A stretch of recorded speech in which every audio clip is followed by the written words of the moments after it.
Sugar City Morning Show, a most pleasant morning going out to everyone waking up this morning. What a beautiful morning. What a beautiful day.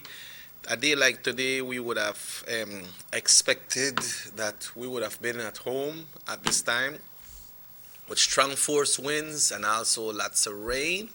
But today, here in Orange Walk, the weather is good right now. The sun is shining. It looks like a normal day. It doesn't look like a day after a storm has passed or a hurricane. Where we were in our area, we never get not even one drip of rain. And Corozal, I think they had a little bit of rain, but normal rain, nothing from the hurricane. I spoke to some friends in San Pedro. They say they had some winds, but not too strong. That was the time I spoke to them. And right now we can see that there is a all clear for parts of the country when it comes to this hurricane and the tropical storm. There is all clear for Corozal, Orange Walk, Belize District, the Cayo District, including San Ignacio, and Danriga. Only the Toledo District, PG area, are still on a watch right now because they still have some strong winds in the area. You know, they have their open sea right in front of them as well. So we want to say thanks to the good Lord once again, and thanks to everyone who always lend us those prayers every day, every night. Pastors, persons that go to church, persons that believe, they do all those prayer, and they do it for the entire nation, the entire world. And all those blessings are bestowed on us. So we say thank you to all of you all for, saying all those strong prayer all the time, and Belize remains safe. And this time we link with our sister in Delve. Good morning, Delve. Good morning, Mr. Chepe. Good morning to everyone listening. Good morning. What a beautiful morning. The good Lord has lent us once again, Yes, indeed. A blessed and beautiful morning. Thanks God. Okay, let's give thanks and then we go into our little session then. Yes, sure. I just like to share the verse for the morning, and then I'm going to pray. And this morning's verse is from Psalm chapter 1, verses 1 and 2. And it says, "Blessed is the man who walks not in the counsel of the ungodly, nor stands in the path of sinners, nor sits in the seat of the scornful. But his delight is in the law of the Lord, and in his law he meditates day and night." Almighty and Heavenly Father, Lord, this morning I just want to give you thanks, oh God, in another day. Thank you for blessing us with life, Lord. Thank you for blessing us with this gift, oh God, of being able to be here, to be breathing. Lord, I just want to give you thanks. Thank you for your divine covering and protection, oh God, as once again you have spared us from Mother Nature's anger, Lord. I just pray, oh God, for your continuous guidance in and through our life, your divine protection in and over us, oh God. As you continue to show yourself to us, Lord, I pray, Father, that we may be humble, in our hearts, Lord. Seek you while you may be found. I just pray, oh God, for every person who may be listening and may have had minor damages to their home, Lord. I just pray, oh God, that hands and feet be made available to help them out, Father. As the big picture, Lord, we are still here. I bless your holy name. Thank you for being the great God that you are. And have your way in and through us, have your way through this show. As to you we give the glory. In Jesus' name I pray. Amen. Amen. Great blessing. Well, Delve, lot of us that do not believe, I think, what occurred last night, then we should know that yes, the Lord is real and God is powerful. Yes, he is, Mr. Checky. Yes, he is. Yes, he is. And last night I tried to stay up because Love FM was on the entire night. Right. Listening to the updates, and and we just kept praying, and that thing was right in front of us. Yep. And just thanks God. I just give God thanks that he spared our little country, and I hope that people, that all of us will keep seeking him, not only when destruction or hurricane or stuff that we get to seek him for the God that he is. Yes, gal, it was looking that, okay, it's here, Belize, open your arms and receive me. Open your arms Yes. and receive this storm where they come. But usually when it's coming to Belize, we could say that from long before you reach Belize, like a shift path, or the strength goes down. But this one that was coming, it never show no indication like if it may do any shift, it may show indication of destruction, but all that was put to a halt. Yeah, praise God. Wow. Yeah, God. Yeah. yeah, and Yeah. Nana, And yeah, go ahead, Delv, go ahead. no, finish. Go ahead. Yeah, Nana was projected to be at least up to a category 1 landing in Belize, but some of the place that it passed through, that there were tropical storm, no? And it had a small area, I believe it's around the Mango Creek or one of those spots, I'm not sure. And Hopkins may get some strong winds as well. I saw some waves from Hopkins this morning. Monkey River was one of them, that gets some of the hurricane first category 1. And right, they got an erosion too, right? And so they get a category 1. So right now, as we speak right now, Orange Corozal, Orange Walk, Belize District, the Cayo District, including San Ignacio, San Pedro, Kikaka, and Stan Creek District are all clear right now. Okay. Yeah, the only one is on a little watch right now is the PG area because the storm may pass more over that area, so they just got some strong winds. But we're good. I know you're nothing about loss of crops or loss of lives or loss of properties, no. So throughout the day we should be hearing more, but It's very, very, yes, very minor because Love FM was like like so, and they had people sending in pictures and videos, but minor stuff. Thanks God. They just had like certain areas, couple trees falling. There was one a part of a zinc flew off of a house that's more down south, but yeah, nothing out, nothing that extreme. So yeah, nothing that is major that you expect one hurricane will do, right? yeah, and Mr. Jacob believes it's blessed. This nation is blessed, and honestly, I keep praying that people could just open up their eyes or their hearts or open up something for say that. Because yesterday I was looking at a video that made comparison with the projection of Nana to that of Iris, and Iris was a small hurricane, and the amount of damage that they did. I don't know if that 2001 or 2000, I can't recall where Iris may come, but it was small and it had the same projection as Nana. So that was why they were monitoring it so closely, but thanks God, things played out the way how it did. So Yeah, yung uncle ka masanga fa nana to no jo. that's why that name. Oh yeah, Nana. Like that name Nana. Nana Gombe. Yeah. Yeah. Largo kali data, fihin data Nana too. So say what you go on the Nanas, man? You know. But like when the priests and the preachers and the pastors them pray in a times like these, them pray for the nation, So it shows how powerful the praises are because I'm sure that there was lots of praying going on for the nation. So, thanks to them and thanks for the blessing. But let's get into the Thursday morning poem, Delv.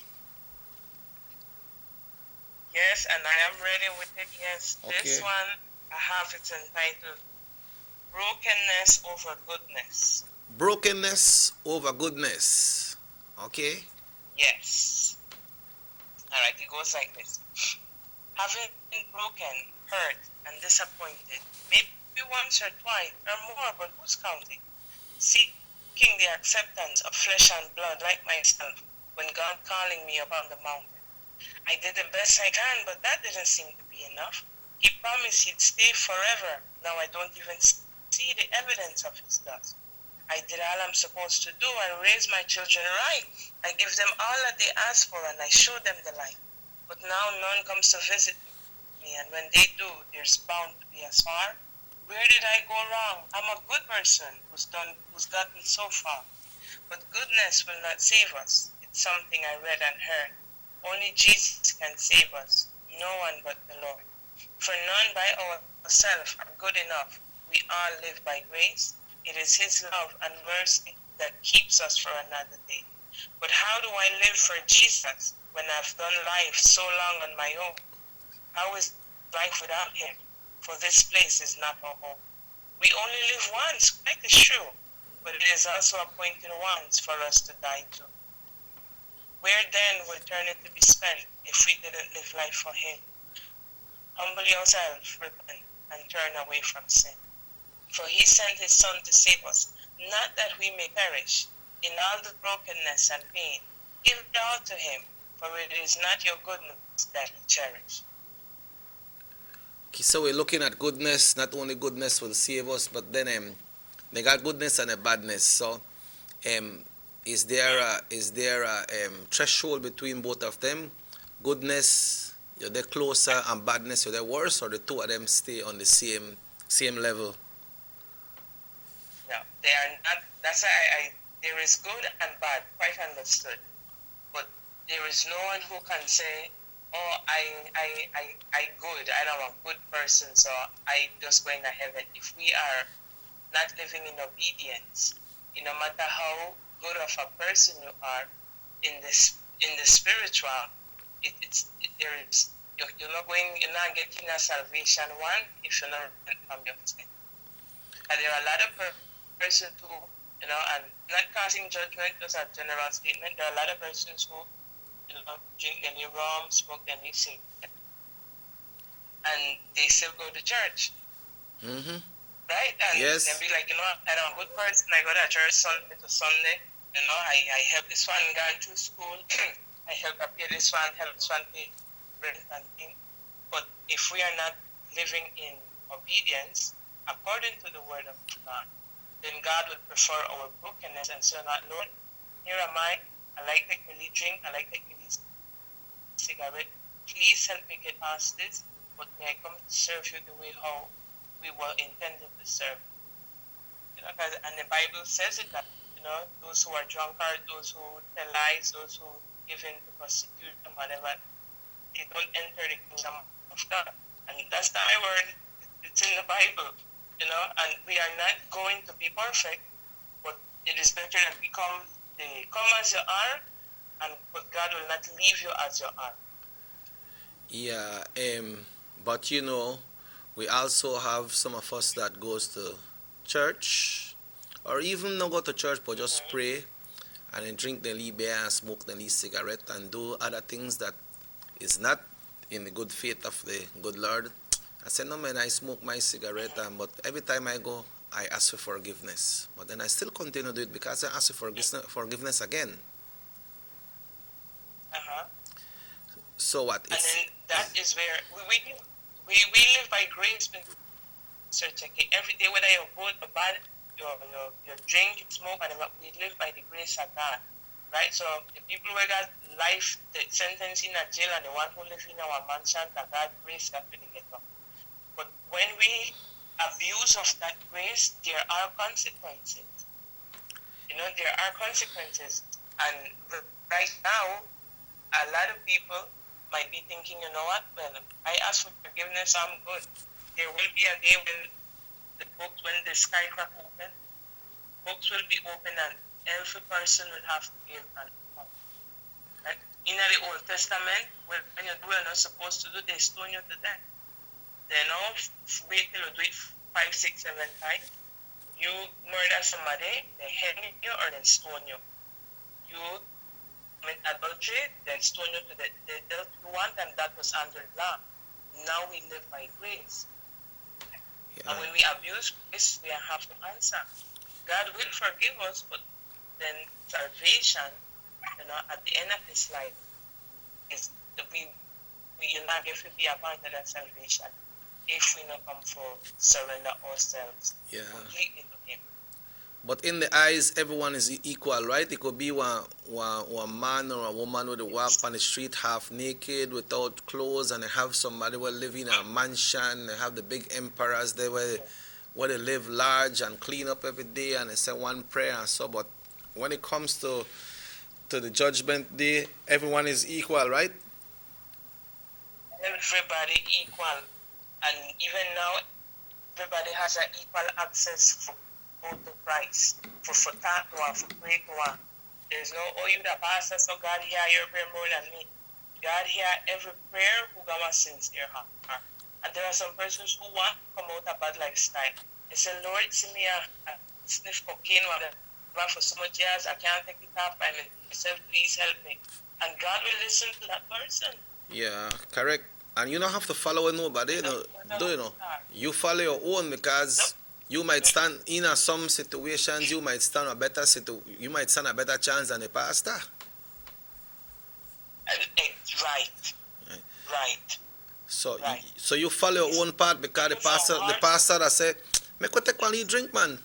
Then the person that take one drink, well, alright, because that was the pastor there, so nothing going wrong with me. I want good, Every person give an account, Mr. Tech. And I always say we are not going to be perfect, but every day God bless you with life. It's an opportunity to get a bit closer to Him.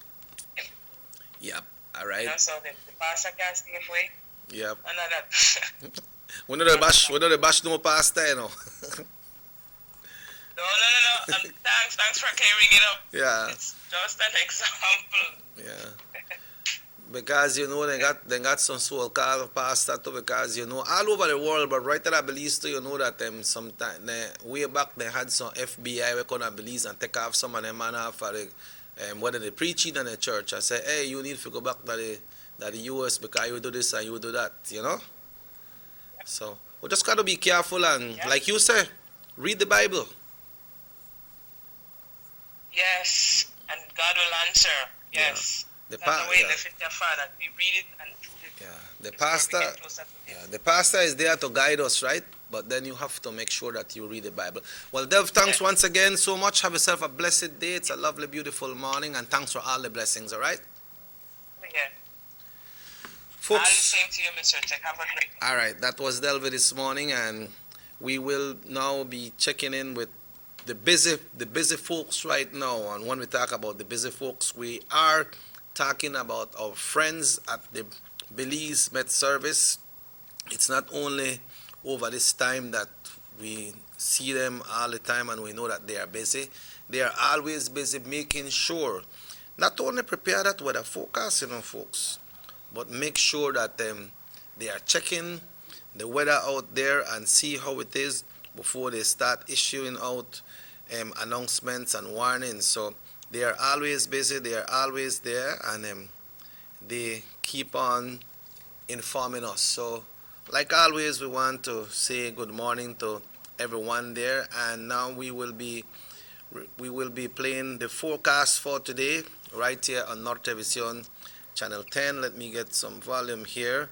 And this morning we want to say good morning to forecaster on duty at the Belize Weather Report. Good morning. Tropical storm Nana moves west-southwest away from the country, and all hurricane and tropical storm watches and warnings have been lifted for the coastline of Belize. The 24-hour forecast: cloudy skies with sunny breaks today and partly cloudy tonight. Some showers, periods of rain, and a few thunderstorms will occur mainly over the southern districts, gradually decreasing. Then, a few showers, isolated thunderstorms, and periods of rain will develop over the south and along the coast tonight. A flood warning is in effect for communities near rivers and streams in the south. High temperatures today will reach 86 degrees Fahrenheit along the coast, 90 degrees Fahrenheit inland, and 80 degrees Fahrenheit in the mountains. Low temperatures tonight will be 79 degrees Fahrenheit along the coast, 74 degrees Fahrenheit inland, and 68 degrees Fahrenheit in the hills. Winds over the open sea will be from the east to southeast at 10 to 20 knots and higher gusts. Sea conditions will be moderate to rough. Operators of small crafts should exercise caution. High tides occur at 10:33 this morning and 11:03 tonight. Low tides at 5:17 this evening and 5:12 tomorrow morning.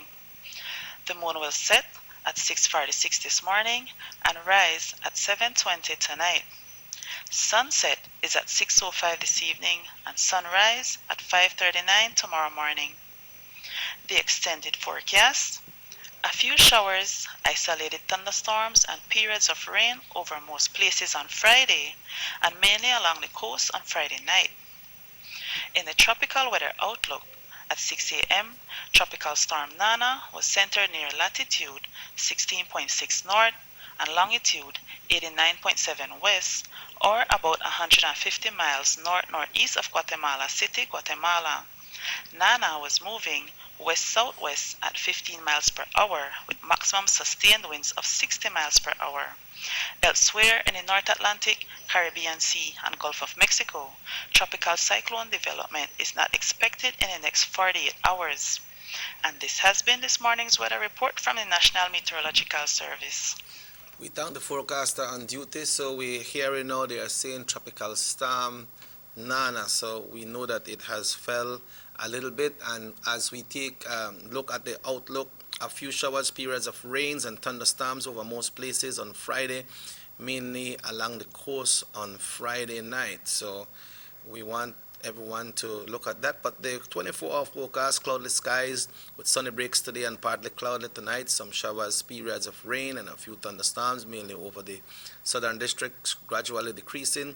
Then a few showers, isolated thunderstorms, and periods of rain will develop over the south and along the coast tonight. So we know that the all clear is not there, but we're still looking forward to having some rain and possibility of some flash floods. So we want to wish everyone the best, and the advisory number 11 is out already, so if we get a chance we'll be dealing with that. But this morning we'll be having Minister Aragon on the show right here today. It's 25 minutes after 7 o'clock. Once again we say good morning to one and all. We'll be taking a break and we'll be back right here. We will be back. You all know if the transport department will be open for driver's license. I believe so, because the all clear has been given already from Corozal all the way up to Stan Creek. So once the all clear is there, usually these businesses and these departments, they open back. So once again, we will take a break, folks, and we'll be back after these messages right here on North Television Channel 10.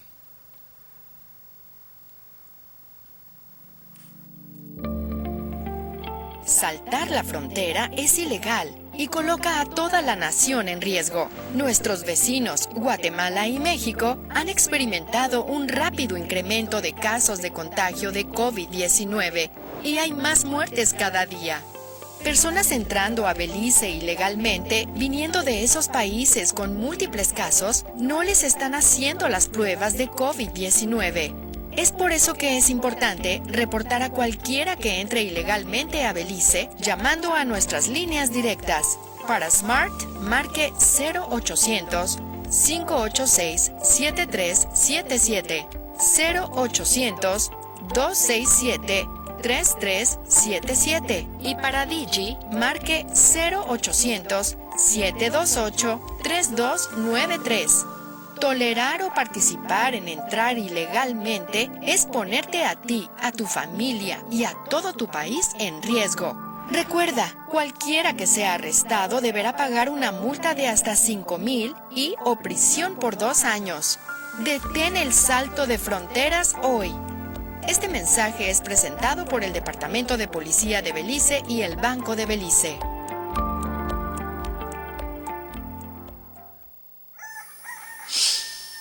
boy, I'm late again. What? Done ain't there yet? More time to sleep then. Ugh, where'd I put my license? What? More cash? Yes.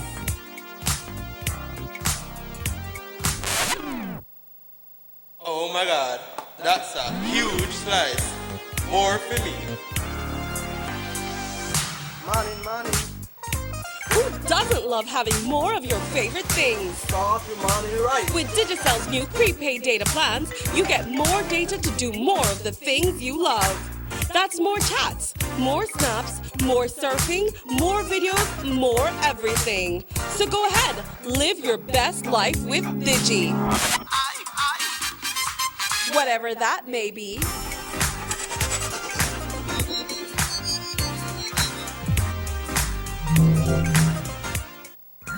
From working late to hot date avec Derek. Yes, you can. Looking half decent at early morning Pilates. Yes, you can. When you've totally forgotten your BFF's birthday. Yeah, you can. Looking surprisingly good in last night's clothes. Even unscheduled media appearances. Batiste Dry Shampoo. Yes, you can. Distributed by Vegas Imports. Everybody wants a clean and healthy family. That's why they purchase the best food products and the cleansing materials. This time, we give you a bigger size of La Costeña products like the mouth-watering fried beans and the pasta sauce. And surely for your clean laundry, we have the breathtaking aroma of Ensueño Max Suavitel. Even your visitors will ask what you clean your floors and restrooms with. And you can boast it is the variety of Pinol products and Sultan muriatic acid now in 900 milliliters. And much more for the best prices only at German Vega and Sons Imports. We serve you at number 5 San Antonio Road, Orange Walk Town. You can even call us at 322-3625 or 322-2672. Or you can even send us a fax at 322-2571 or email us at germanvega@btl.net. German Vega and Sons Limited, because we care for you. What they want to do is to try to secure their future in terms of grasping after political victory. There will be time enough for that. We can't go beyond November, the first week in November. But in the meantime, for God's sake, please focus on the fact that we are in a crisis that all of us together, led by the government, but all of us together must serve. You see, Madam Speaker, leader of the opposition is not present, but when, because he makes clear that his opposition is not on a matter of principle, it is strictly political. When he makes clear that he will put opportunism ahead of the best interests of the country, that is when he opens himself up to my declaring to the whole nation that he is unfit for leadership. You don't cut and run in the middle of a pandemic. Worse, you don't seek to exploit the pandemic for narrow political gain. And Madam Speaker, I am not the only one who says that he's unfit for leadership. He should tell us about what a member of his own party said, and I quote, "You," addressing it to the leader of the opposition, "you have shown unscrupulous behavior time and time again, and it is a part of your DNA. This is a reflection of your insecurity as party leader. You are aware many eyes are on the leadership of the party. Despite your having failed continuously to prove your leadership skills, your despicable actions will also violate the Constitution of Belize if given the opportunity. You have not demonstrated any qualities and capabilities of becoming the next Prime Minister of Belize.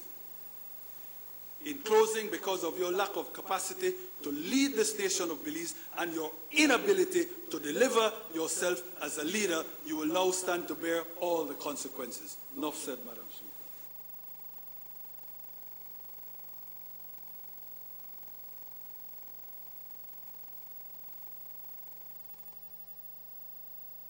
Six cylinders to pure potential and better performance. It looks like it vibrates. You think it could be the horsepower?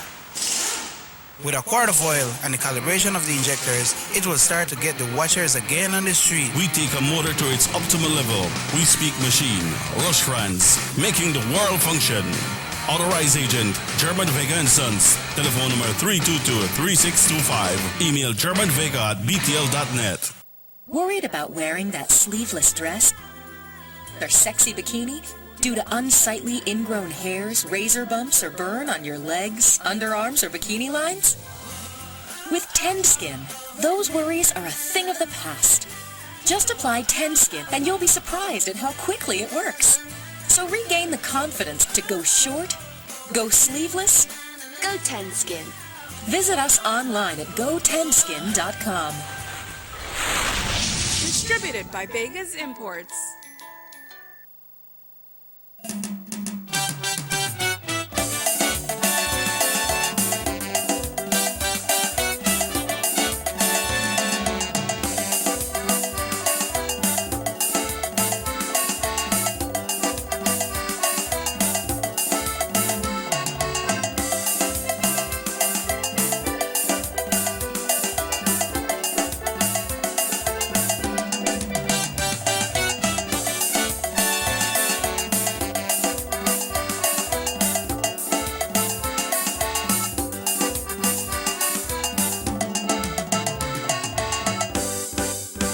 SugarCity Morning Show.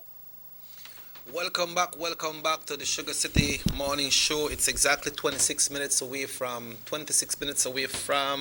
8 o'clock. And folks, you know, when the minister is here, we go through a lot of things, we have fun, we talk a lot of issues, and at this time we want to say good morning to Minister Aragon. Coming from the East, we got the East in the house today. Good morning, Minister. Good morning, Checky, and of course, good morning to all our TV viewers and of course our radio listeners who are also tuning in on East Radio 104.9 FM. Wherever you are today, this morning, you know, whether you're in your vehicle or you're at home, just getting up, you know, after this tropical depression, this hurricane that passed over us last night, you know, I want to say a pleasant good morning, and you know, it's always nice to be back in studios, Checky, with you guys. Good to have you. You know, Minister, over the past few days, especially yesterday, residents of the country of Belize have been preparing. People have been out being responsible in trying to get their goods should in case this tropical depression, tropical storm was supposed to go into the hurricane, but thank God. You know, we're blessed. I tell Millie Child, guys, she the worry she's about, and I said she's about 8 years old right now, and she comes from when, you know, there's a lot of media thing going on in terms of covering the storm. Mm-hmm. And she comes and says, Daddy, you know, I work, right? I tell her, no, I have to go work. That was yesterday. He said, no, go work. It's like a hurricane. They come and say, no worry. I did do like this. I tell her, I did move the hurricane down. So, you know, I touch it. And then last night when she watch the news now, and they say like the storm they go down, he says, Daddy, you're serious? You got powers? Yeah. But we are blessed, Checky. We are blessed. You know, Yeah. I think that this wonderful nation of ours is truly blessed. I mean, in all aspects, you know, and I'm very glad because, you know, we have COVID, right? You know, the situation where we are right now in this country, and then you have that to be, you know, topped with a hurricane, you know. I mean, to know that I think most of, if not, I think only the south got the heaviest of rains and stuff like that. And I haven't heard anything in regards to, you know, any major loss of life or damages. So I think that is very, very good for us, you know, and we have to be thankful to the good Lord for having assisted us. Because we know how the hurricanes stand. Sometimes, you know, the destructive nature don't have to be in the winds and things like that, you know. It could be in just the mere fact of water. Yeah. So, you know, we are very thankful, man, and I think that I think all Belizeans across this country is grateful that, you know, we get up and see the sun, especially in the north, Rizal and Joak, we get up and see the sun out bright, and Yeah, Minister, You know? like right now we have all clear for Corozal, Orange Walk, Belize District, Cayo District, including San Ignacio, and all the way up to Stan Creek. So in those areas we're all right. But Minister, right now we are seeing that, we are seeing that Orange Walk town. I went to Belize City last week, and we are seeing that these areas are always packed up with people. We see people downtown, people are shopping, people are going out, and things they happen, man. Well, you know, hurricane, I mean, people try prepare and leave it, you know. People have to get their lastly money and buy certain goods and that for stack up home and things like that. So, you know, I think that those things have triggered, like, especially this week in terms of the groceries, just here in Orange Walk, likewise, a lot of movement was around. And I think a lot had to do with the preparation for the hurricane, you know, and the unexpected.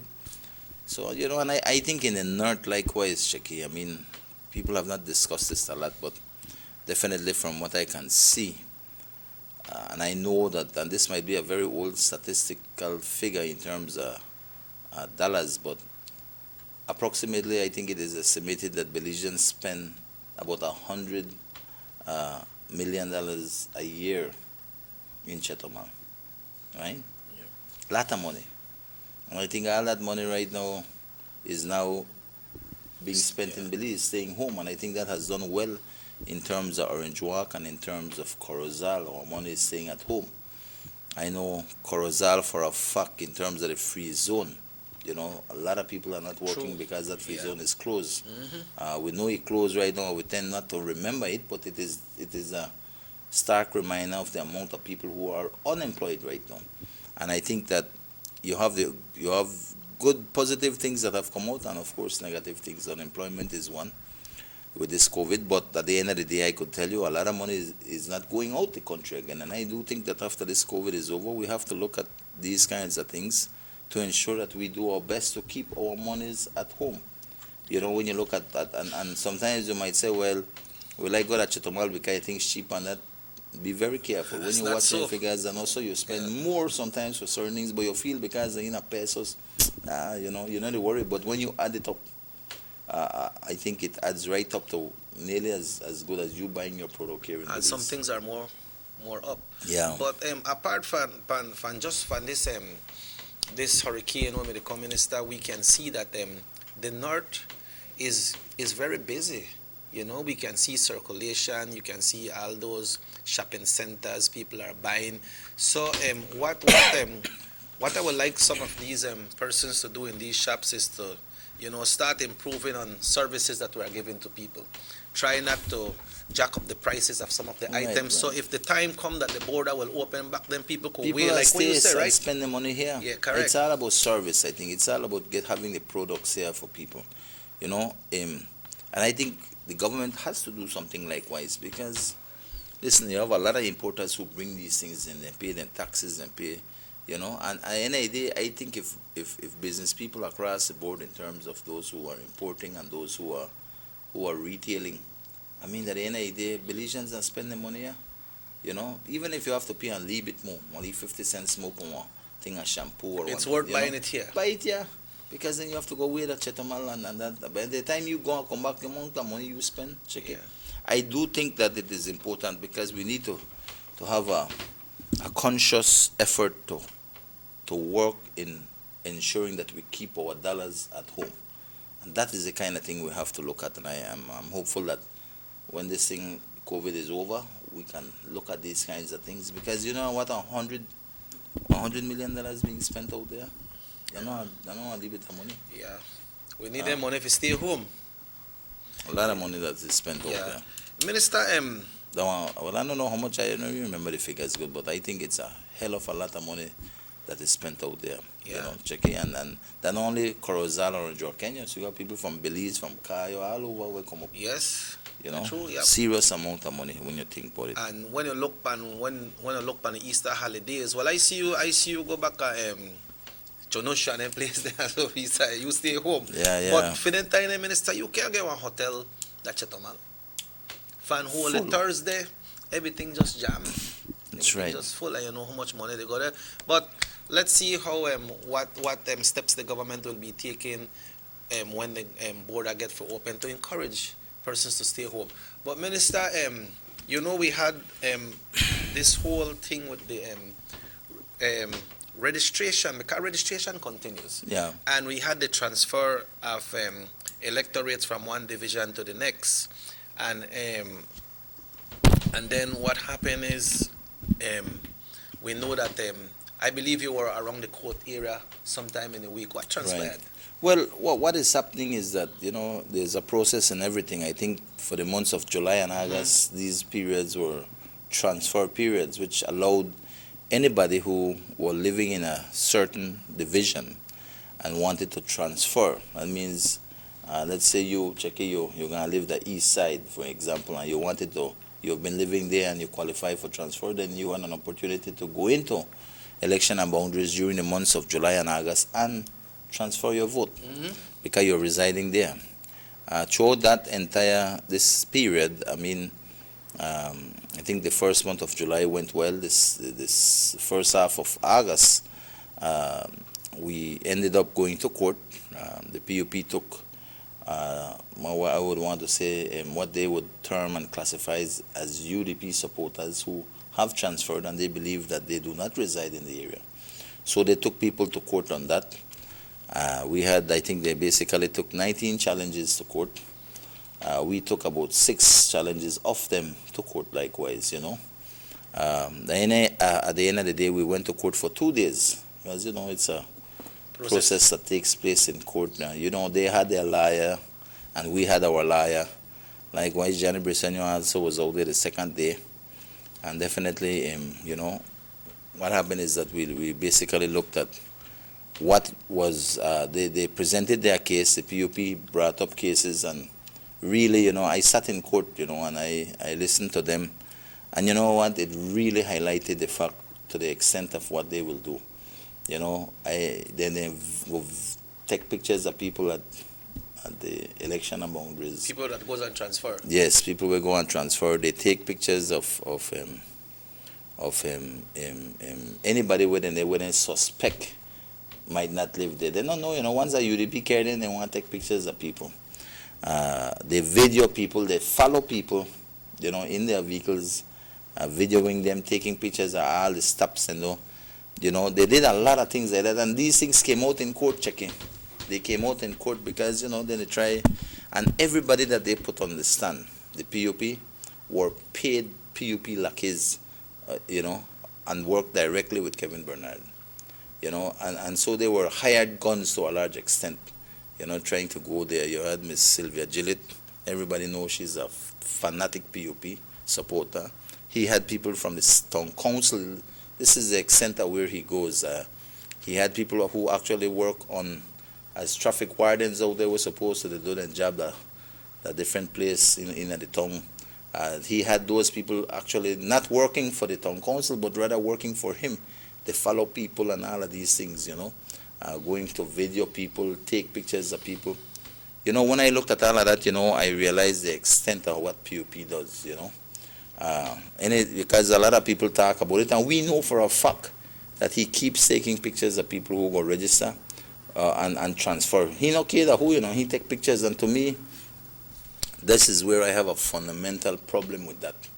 It's because you as an elector have your right to go to any election office and transfer or register once it within the scope of the law. And for him to take pictures, you know what, that is intimidation. How would you feel checking you to go register, you don't want you register, you to go register, and they take pictures of you? How do you feel about that? How they video you? And likewise, I got to understand that PUPs were out there and trying to tell people things. That is intimidation. That is against the law. So all of these things were taking place, and it came out in court to the extent where he got people where they try coach for make the in a court basically they say, well, I nearly sleep at the man's house, to the extent, I listened to these things and I was in awe at the level that the PUP will stoop. Now, end of the day, the magistrate and the 2 lawyers, they had their due process. At the end of the day, the magistrate threw these cases out. They were dismissed for no case submission, meaning that they don't hold water, they hold no merit in these things, Yeah, but right? Minister, how do you And determine if somebody live that one place or not live there? I am used to be registered in Orange Walk Central, and when election come, I usually go. Well, I transfer in North already, you know. Right. I usually go to San Francisco School because I vote for somebody that works with the Right. government. I do a proxy vote for them, and when I go, they say, "Mr. Cheke, see your number here," but I don't have no number there. Right. They feel like I still live there. When I go vote right to a 12, I say, "But you don't know for Central." They No. don't know if somebody moved from one spot Exactly, to the you next. So don't how know do you because- determine that? and that is why the people have a right. This is your sacred right to be able to vote, you know. And if you are to vote, then you must be registered or you must be transferred. If you want to do that, that is an option you have between the months of July and August.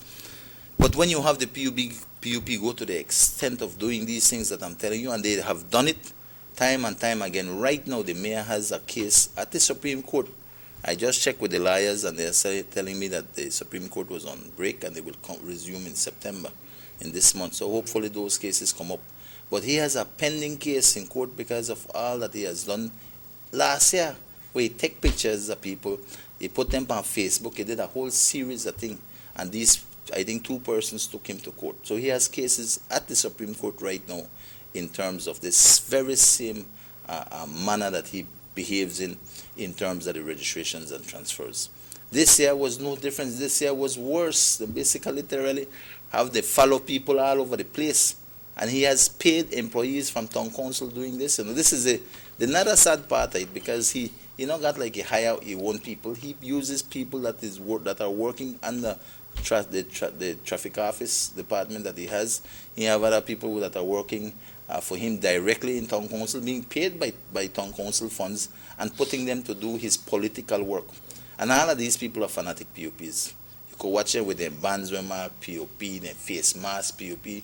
Put them up there, and by the time the lawyer touch and talk to them, listen, at the end of the day, the magistrate threw out 19 of these cases. None of them held water. All of them didn't even get to basically go to a trial because they didn't have a prima facie case to say for certainty that not so. And so all of these cases were thrown out. Now, check it, I am be real. I know I tell you that 1 or 2 cases might not be genuine, because the people go transfer and do their thing. But at the end of the day, I mean, the court said that, listen to me, these people, as far as the registering officer's investigation was done, she said that they were there. So that, how will you change those things and then bring liars and all of this thing? At the end of the day, Checky, I think that all those persons were vindicated in court, and it just exposed the extent of where the PUP will go and will stoop, how low they will stoop in regards to these things. And registration transfer period is over, but you have registration that continues. And I like me, Checky, when we objected to them, me not go follow them people, me not go take pictures of people out there. Why? Checky, because there's a process for everything. If I believe that Checky no live there, then I could object and go to court. There's a process. I don't need for go take your picture. I don't need for take your videos and they do intimidate you. No man, I not do that. I mean, why will we do that to people? There's a due process. We go to court, and that is where we dealt with the matters. The 6 cases I had with him after we had basically finished with the 19 cases, and those cases were struck out by the magistrate, and those people were allowed to remain on the list. We had 6 cases with them, but I now follow suit. I say, what? Because seeing the threshold that has to be met, and that, why will I put people through those things? So I said, what? Let us withdraw the cases. I told the attorneys, and we withdrew the 6 cases from the PUP. And so, but like I said, everybody looks at this differently, and I hope that the mayor grows up, because at the end of the day, I mean, to me, that is, how would I say, immature. And those are intimidation tactics. Those are tactics that are, how would I put it, only PUP must do. Because really, this is not the first year. Last year, it looked like he not learned a lesson. He does it again this year. And the magistrate showed all the cases again, just like last year. You understand me? And I think that it is important for people to know, because you have people who have to miss their work, Checky.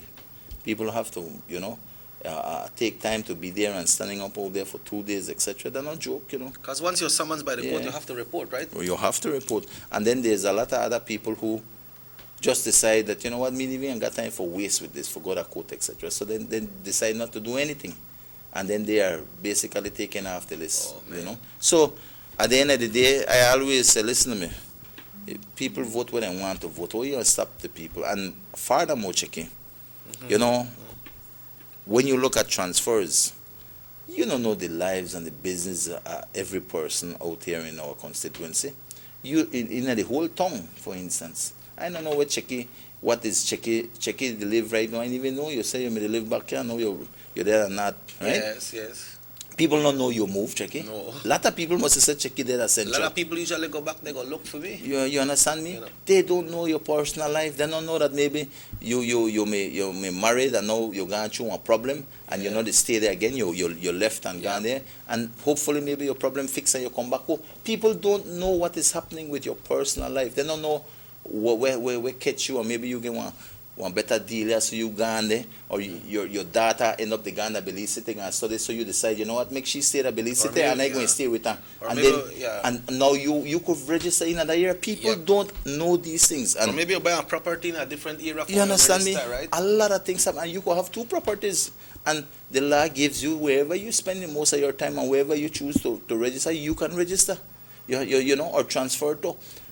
All of these things makes the understanding that, listen, you don't know everything, but when people go out there and take your picture, intimidate you, video you, tell you things out there on the line, that is wrong. And that is what the PUP does. That is what the mayor encourages the people that work at town council to do. He has specific people that will use people for go do those works and neglect the work at the town, All of these things came out in court, and you watch the extent I was in there, and I had to sit and literally smile at the kind of and laugh in my mind. You could laugh in a court to them? No, in my mind to the extent, listen to me, it get hilarious, to the extent that they will go to, they follow you. Imagine then they follow you, Checky. Just imagine that. Yeah. Somebody was supposed to work at transport office or supposed to work at town council, they follow you all day. That is the extent that they went to. And I am glad that at the end of the day, the magistrate showed all the PUP cases. He showed it away. Why? Because they could not hold water. So those persons stayed on the list? Yes, they stayed on the list. And we have 2 texts here, Minister. One person wants to know what's the procedure to register my child becoming 18, and somebody want to know if registration still continues. Registration still continues, and I think that there's a short period, Jackie, where registrations will be closed. There's a cutoff date towards the election, and if election is in November, then more than likely a cutoff date will be set. I remember the last general election, if I'm not mistaken, on the 10th of September was the cutoff date, right? So this year, I am sure it's going to be thereabouts. So there's not a lot of time for people to register. And for people to register, it's simple. Once you're 18 years of age, you have your birth paper, you can go in and register as a first-time voter. And it's encouraged because, like I've always told people, this is a sacred right. And I think as Belizeans, we have a sacred duty, likewise, to be able to register and to be able to vote. Because to me, at the end of the day, that is the day when citizens across this country have the one opportunity where they can voice their opinion, exercise your constitutional right. And I think it is important for people to register themselves. So if you are not registered at this point in time, no matter where you live in this country, take one little time and get your birth paper and go and register. I've always said in my constituency for the Orange Walk people who reside in the East and wants to register, please, if you don't get your birth paper, no problem. Come to my office and we'll try our best to assist you so that you can register. Because that is your sacred right. It is not a privilege. It is a right for you to register and to vote. And we will assist you to do so, as we think it is very important. And so we ask all people who need to register to do so. And I would like to also take this time, Checky, to tell all our UDP supporters in the Orange Walk East Division, ensure you register.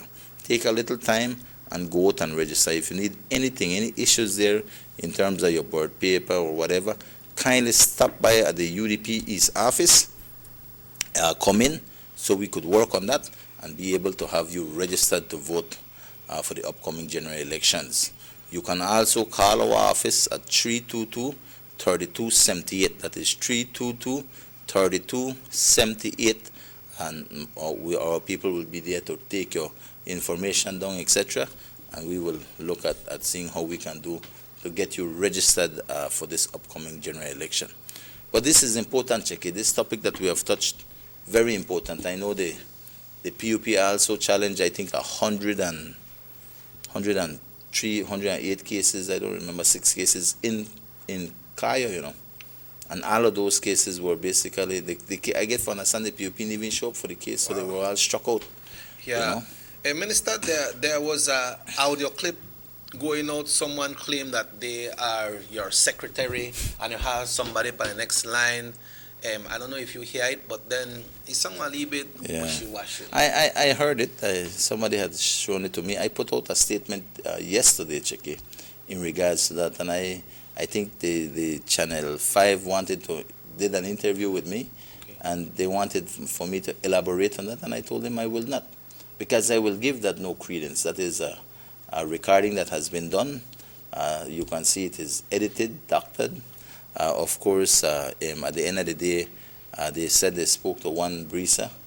I have a Sabido working with me, you know. Definitely, we have somebody by the name, and she goes by a nickname like that. But at the end of the day, I don't condone these things. And you know, when you have a lot of people working, people say certain things and all of that. I have no idea who is being called there or in terms of who they have spoken to and all of these things. I don't know. But one thing I will not do is give any credence to things like that, because these are PUP mischief. This is what they do, Checky. You know, I tell you that there's a lot of things out there that we could do the same, get recordings and put them together and put those things out there, but we won't go to that level.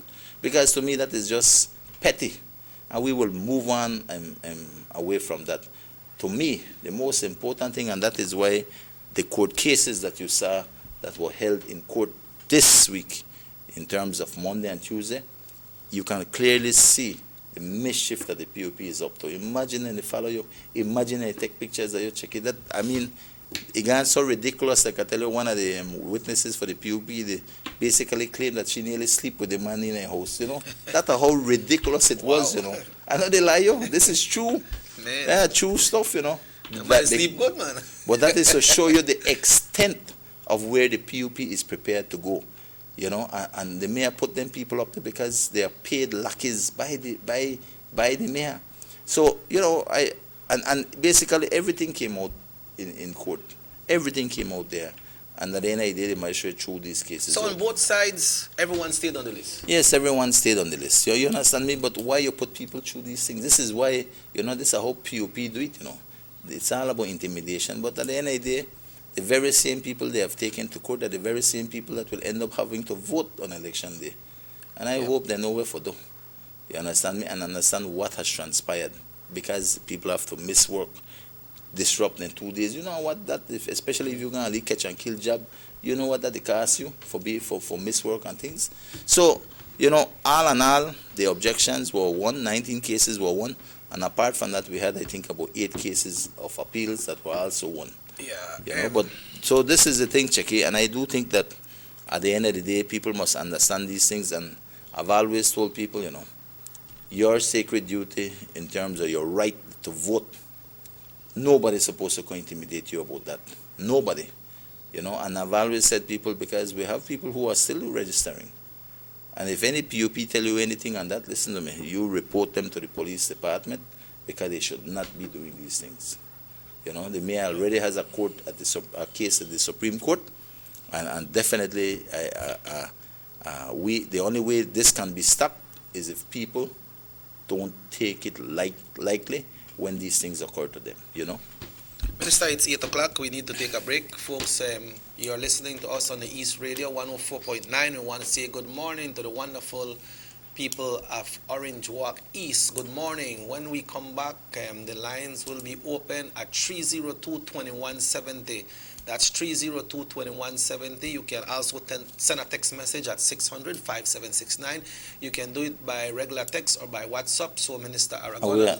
We are transmitting live on East Radio too. Yeah, East Radio. Yeah, that's what I'm saying. That the persons listening to the East Radio, they can call us at 302-2170 because listening to the radio. Then we need to repeat the numbers more so that they can hear. So good morning to everyone once again listening to the 104.9 East Radio. We have the East in the house today. So Minister Aragon and Robert Cheque Usher will be back after these messages right here on Nord Television Channel 10. Honorable Elodio Aragon remains steadfast in his commitment of delivering on his pledge to the people of Orange Walk East. As a result, Palmar Village is receiving much needed attention. The main street that passes through the village, which has been eroded due to rains and use over time, has been upgraded by your area representative and the government of Belize. Street works will be ongoing in the area. Honorable Elodio Aragon and the government of Belize. Leadership that works.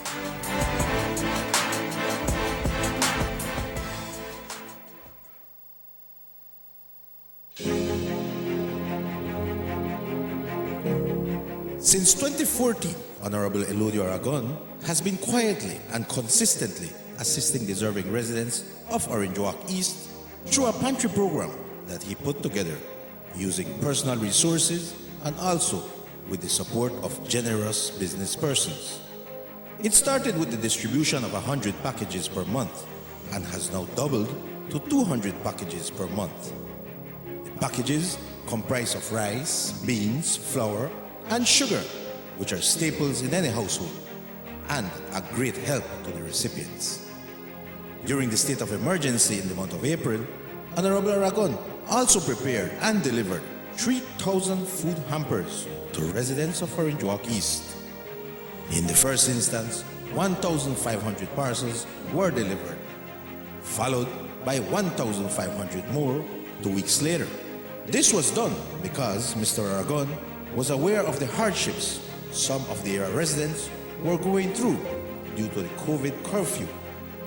This is a man who cares. Honorable Elodio Aragon Jr., with you always.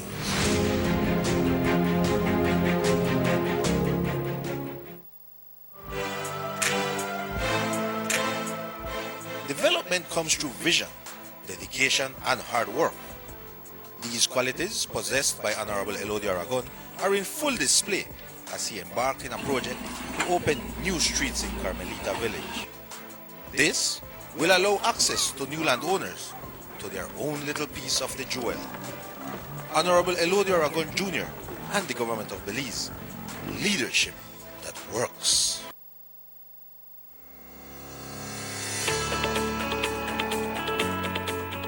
When you think about compassion, care and kindness, the area representative of Orange Walk East, Honorable Elodio Aragon Jr., immediately comes to mind.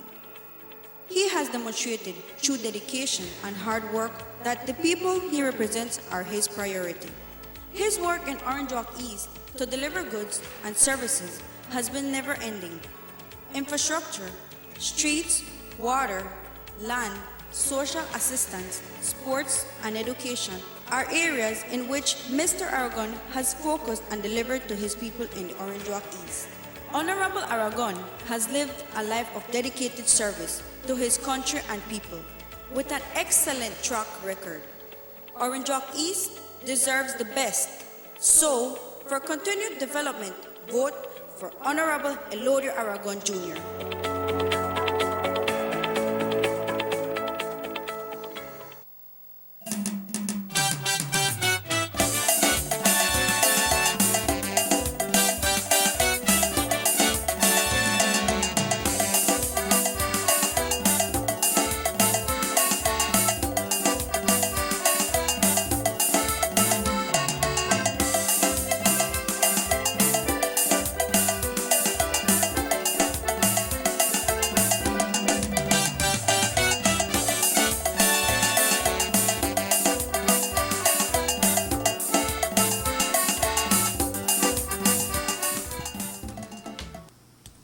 back to the Sugar City Morning Show. Minister, very importantly, you are speculating that general elections will be held in November. Important for persons to know.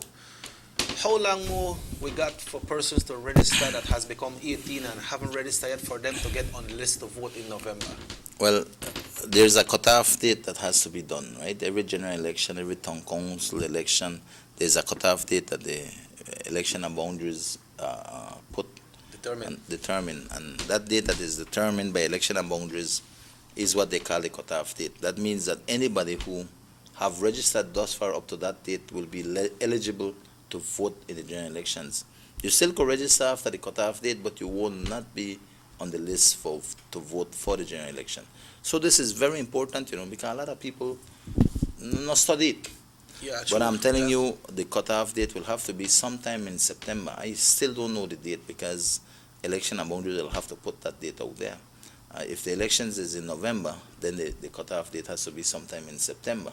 That's and logical. we are already in September. And we are already in September. So I don't think there's a lot more days. I go by what transpired last year in election. Last year in elections, I think we had the elections on the 4th of November. Yeah.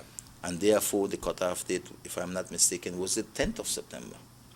And this is the same period that we're going for election. So I would have want to say, yeah, it's dependent on what will happen, but there have to be a cutoff date, And so I think that it is important for all our, especially our young people who have not registered, or people who have not re-registered, because remember you had a re-registration process. So if you're not re-registered yet, or you have never registered, you need to do so before that cutoff date. Hello, good morning, Sugar City Morning Show. Morning, Minister. Good morning, Good morning, sir. Yeah, good hurricane. Me small watching it, never small, me tiny. The only about 10 miles radius, no? Yeah, 10 miles. Look over there, simple one, and then they start, let us starting against the law, if follow people wrong, I think that's about the traffic, about the vehicle. Yeah, yep. Anyway, the full night of the only program. The one that the judge told us the thing out. Yeah. Minister, I ask you, when proxy starts, I have to wait with my old man. Oh, proxy will come around when we get closer to election.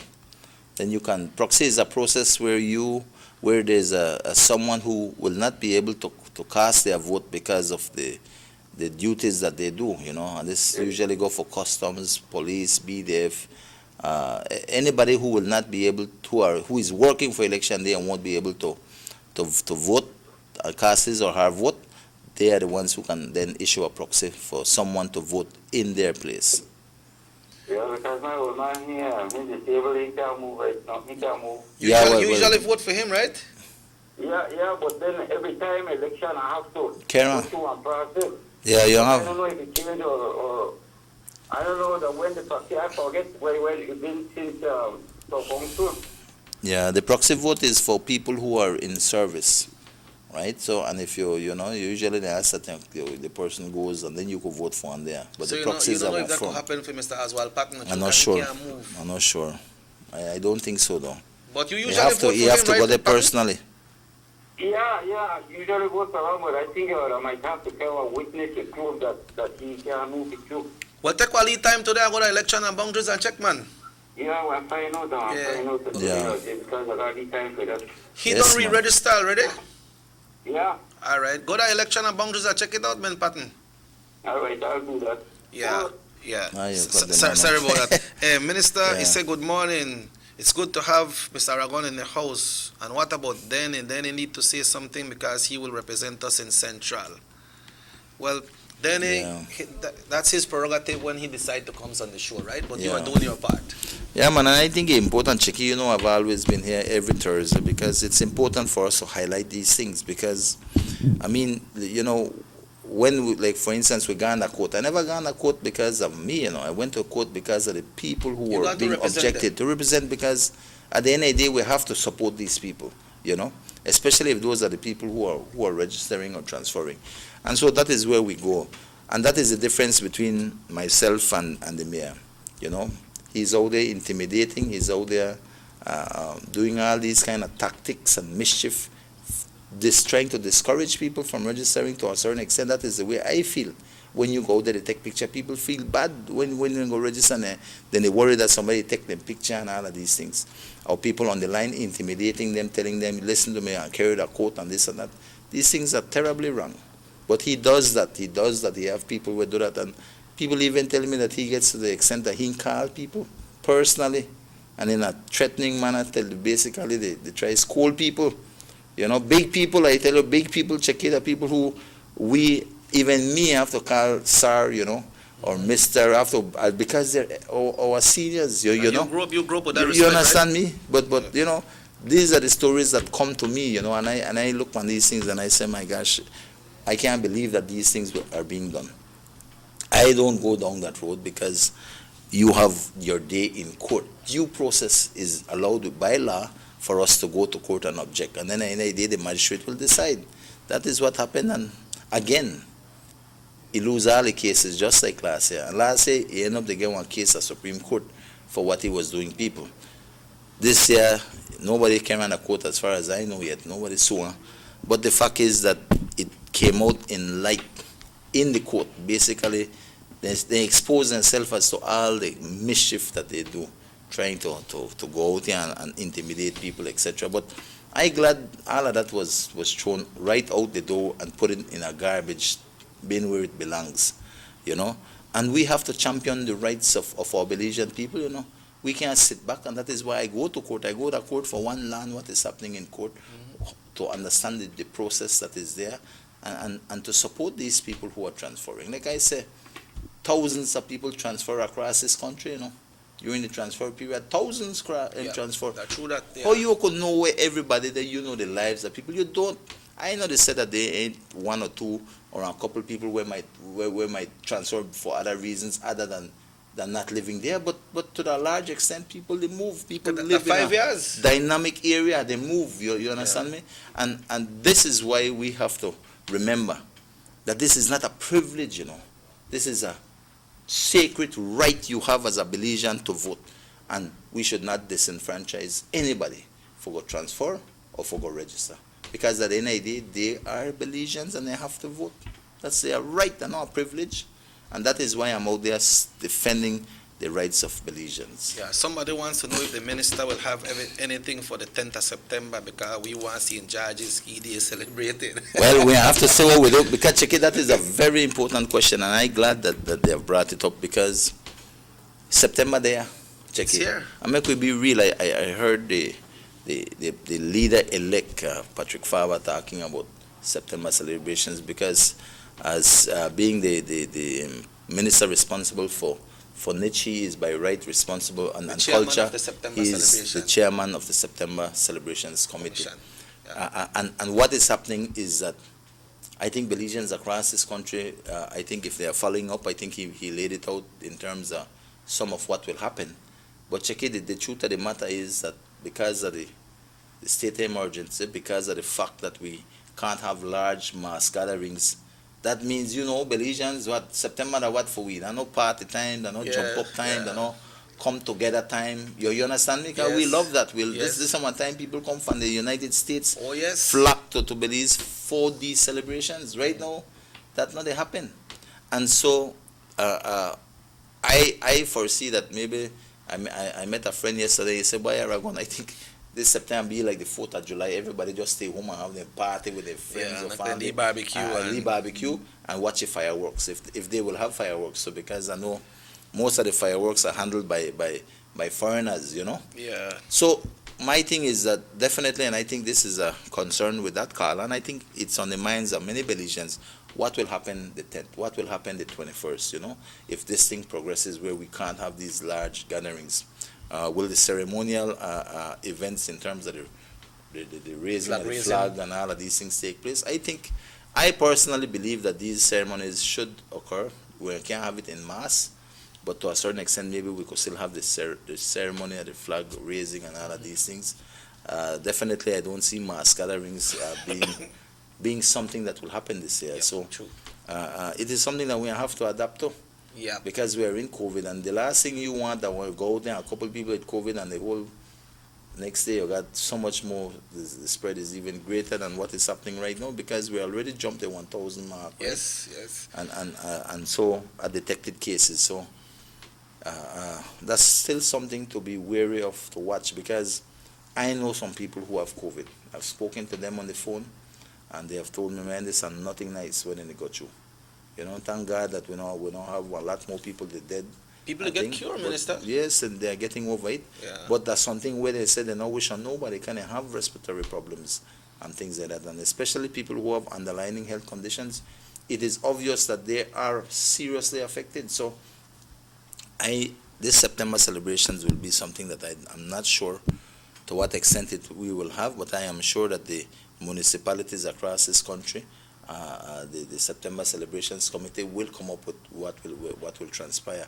I know we had the Queen of the Bay was virtual last week or this weekend. Yeah.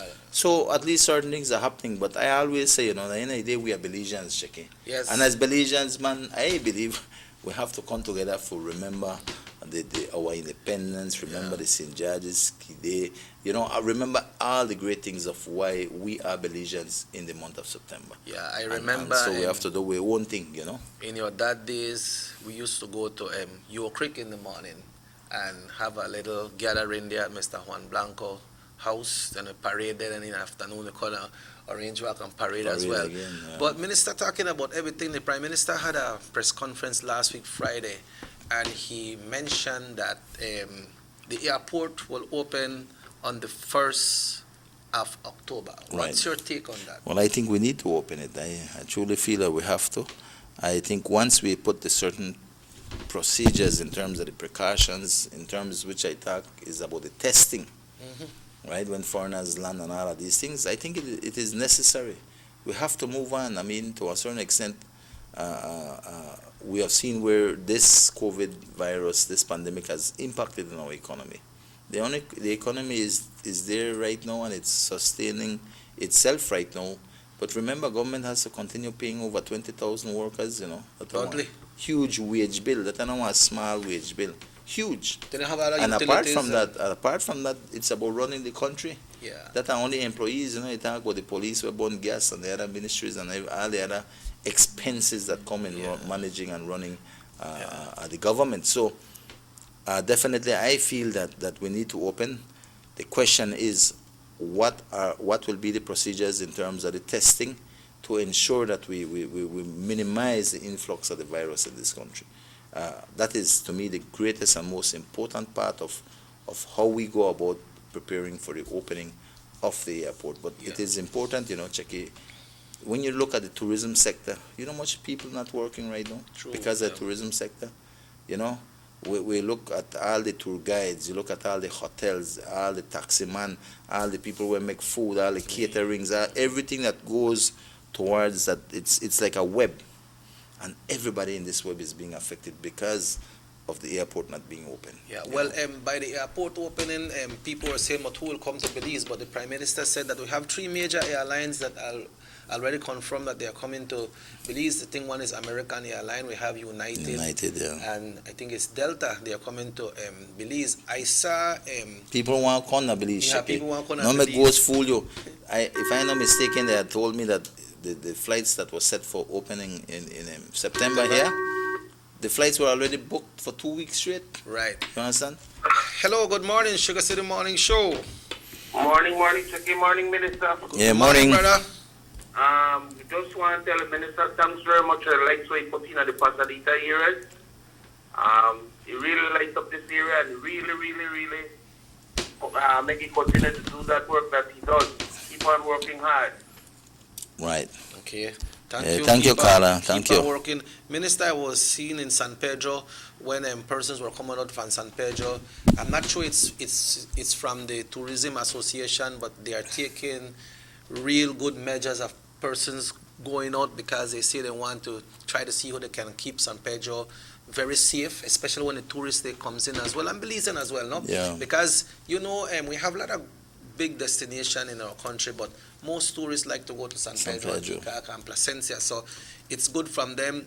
And that will uplift the country a lot. But I have to take care of myself, Minister. You have to take care of yourself. That's so right. It's each to his own, right? That's right. We have to be responsible. You see the face mask, okay? You must understand right now that you will live with this thing as long as this pandemic is here. Right. And you have to have this with you as the moment you left. Right now we don't have it because I think we are safe distance away, but anywhere you go you have to put it. Usually in our radio station that we are there, Checky, I put it because we are very close. You have to. You're talking to people, you have to put this. Right now, you know this tongue board, I think they have about 3 cases that were detected at Tongue Hall in Orange Walk. So people up there have COVID, not maybe. Because if by the time you gone and you get detected for one person, that means a lot more people in there have it. And the virus by itself don't move, Minister. We move the virus. That, exactly. Yeah. The virus, now, like you said, Checky, that somebody have to carry it somewhere, and somebody have to catch it. Because especially if we don't comply with the safety standards, the onus is on us individually to be responsible, to ensure we do everything for prevent the spread of this virus. And Checky, a lot of people out there don't give a damn. They have this and then they write so. I don't know. You know, it's just I say you could take it off in your vehicle if you're in there. I mean, that you're the one. But the moment you will come into contact with people or close to people, you must wear this thing right away. You can't, and you have to be serious about it. Yeah, you were saying that the airlines that were already scheduled to come in, they were already fully booked, no? So people want to come. People want to come to Belize. And Belize need what Checky, need for them to come. You know much people who have vested interest in this country.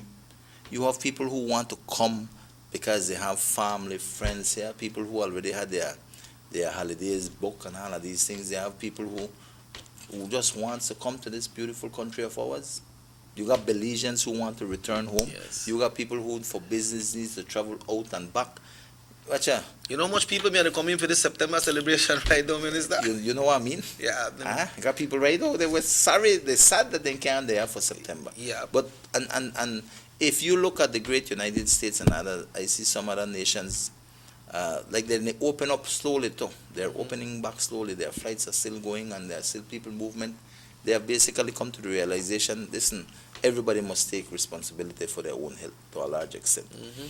In Belize, of course, we're a small, vulnerable population because of where we are in terms of the numbers, in terms of we are a small, developing country. So we have to be a little more take a little bit more precaution. Why?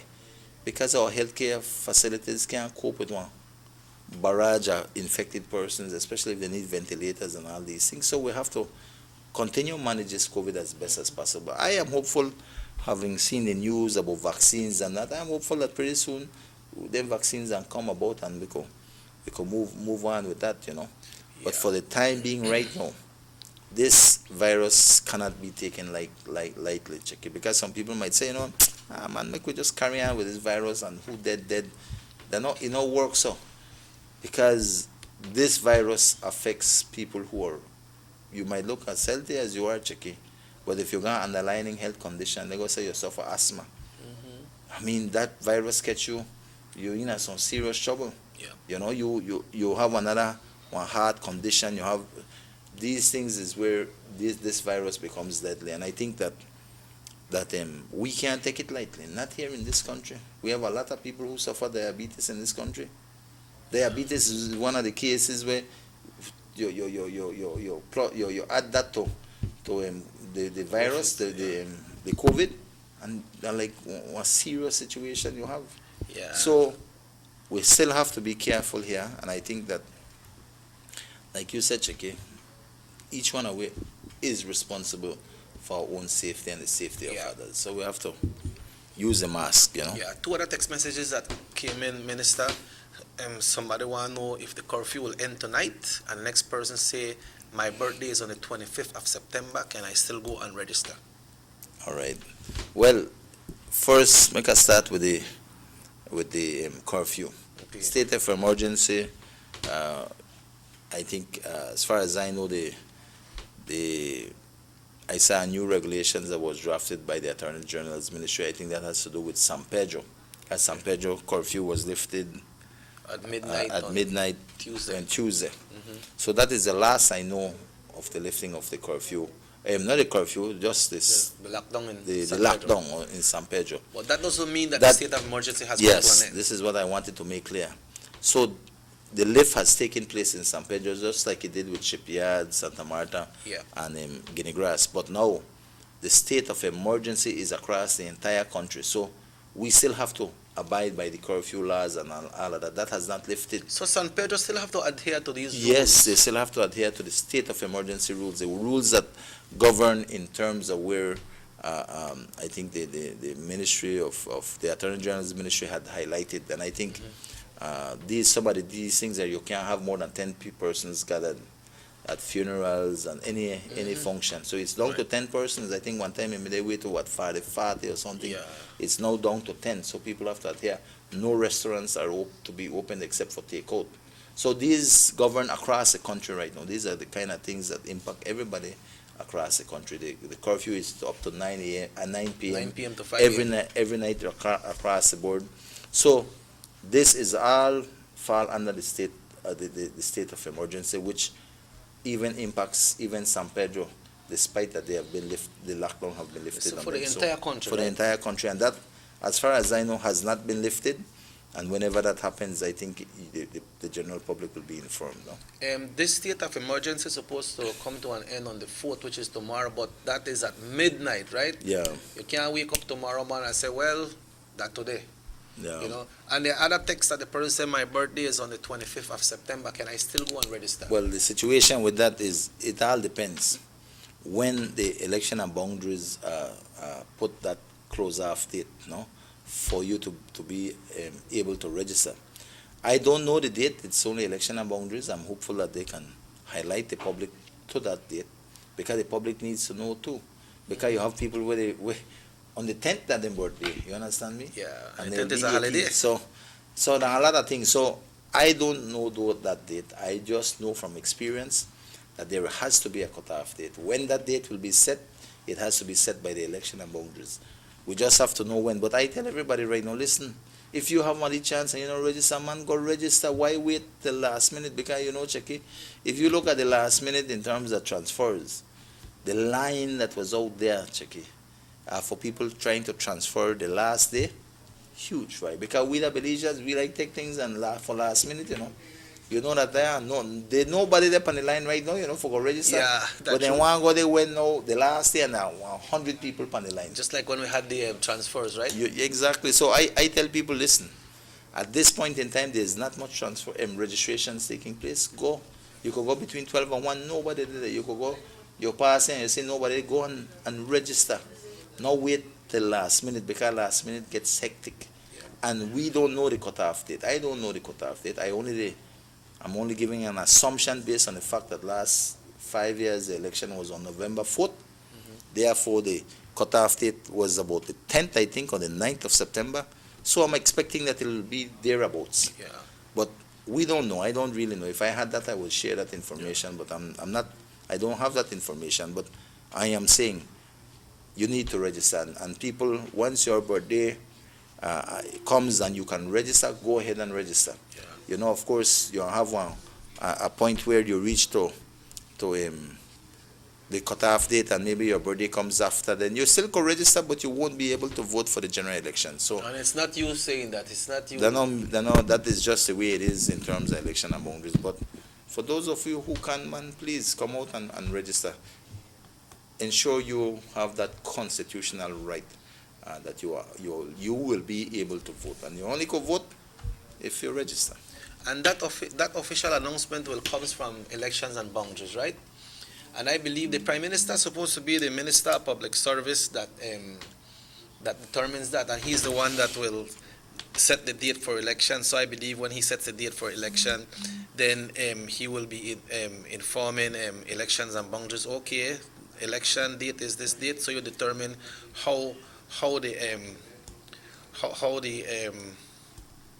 what time the election will be held, not what date. Yeah. So what we'll be doing right now, Minister, we'll be taking a break, and then when we come back, we want to talk about some of the achievements that have been done by yourself through your ministry and your East Committee in Orange Walk East for persons to decide to give you that mandate once again to continue serving them for the next 5 years. So folks, we take a break and we want to say once again good morning to everyone listening on the East Radio. Remember the number to call is 302-2170, 302-2170. And you can also send a text message to 600-5769 by regular text or by WhatsApp. So Minister Aragon and Robert Cheque Usher will be back after these messages right here on Nortevisión Channel 10.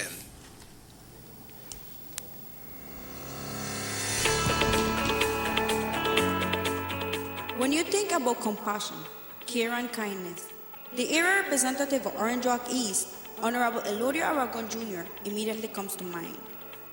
He has demonstrated through dedication and hard work that the people he represents are his priority.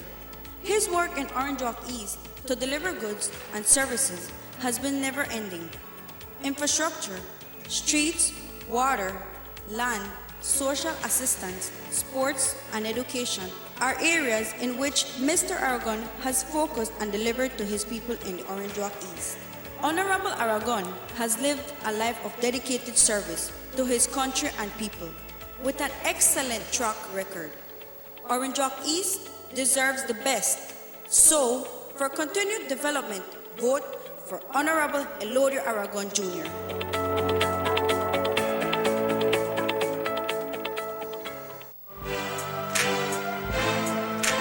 Honorable Elodio Aragon remains steadfast in his commitment of delivering on his pledge to the people of Orange Walk East. As a result, Palmar Village is receiving much needed attention. The main street that passes through the village, which has been eroded due to rains and use over time, has been upgraded by your area representative and the government of Belize. Street works will be ongoing in the area. Honorable Elodio Aragon and the government of Belize. Leadership that works.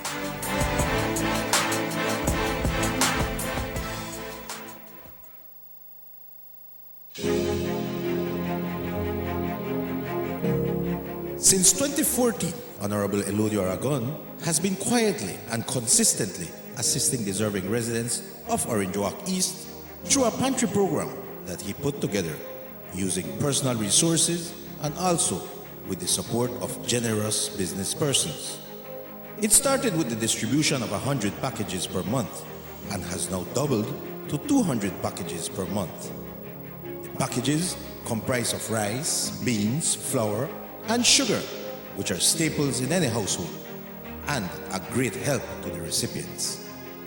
During the state of emergency in the month of April, Honorable Aragon also prepared and delivered 3,000 food hampers to residents of Orange Walk East. In the first instance, 1,500 parcels were delivered, followed by 1,500 more 2 weeks later. This was done because Mr. Aragon was aware of the hardships some of the area residents were going through due to the COVID curfew. This is a man who cares. Honorable Elodio Aragon Jr., with you always.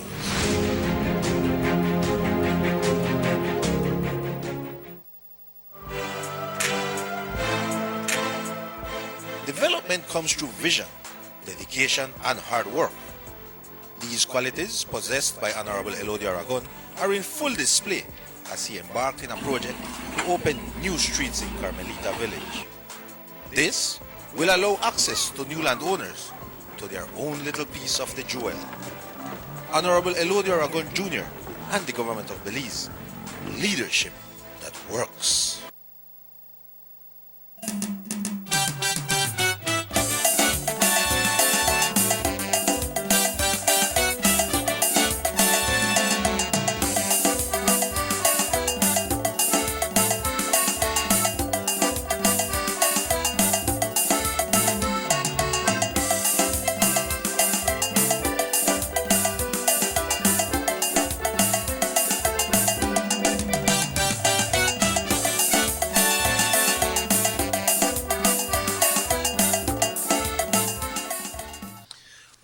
Welcome back to the SugarCity Morning Show. This is Robert Cheque Usher along with Minister Aragon. No, Minister, We are coming to election time.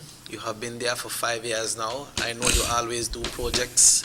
You have finished off with the transfer as vote re-registration, and registration still continues.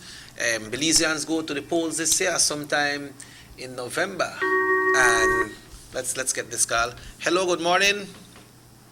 Good morning, Mr. Usher. Good morning.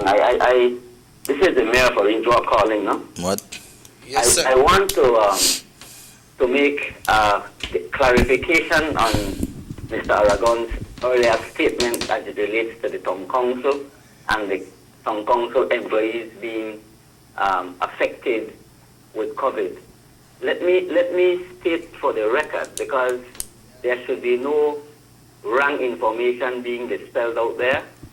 We have one employee who works at the traffic department who had reported around the 27th of August that had the flu-like symptoms, was sent home, asked to be swabbed, and tested positive.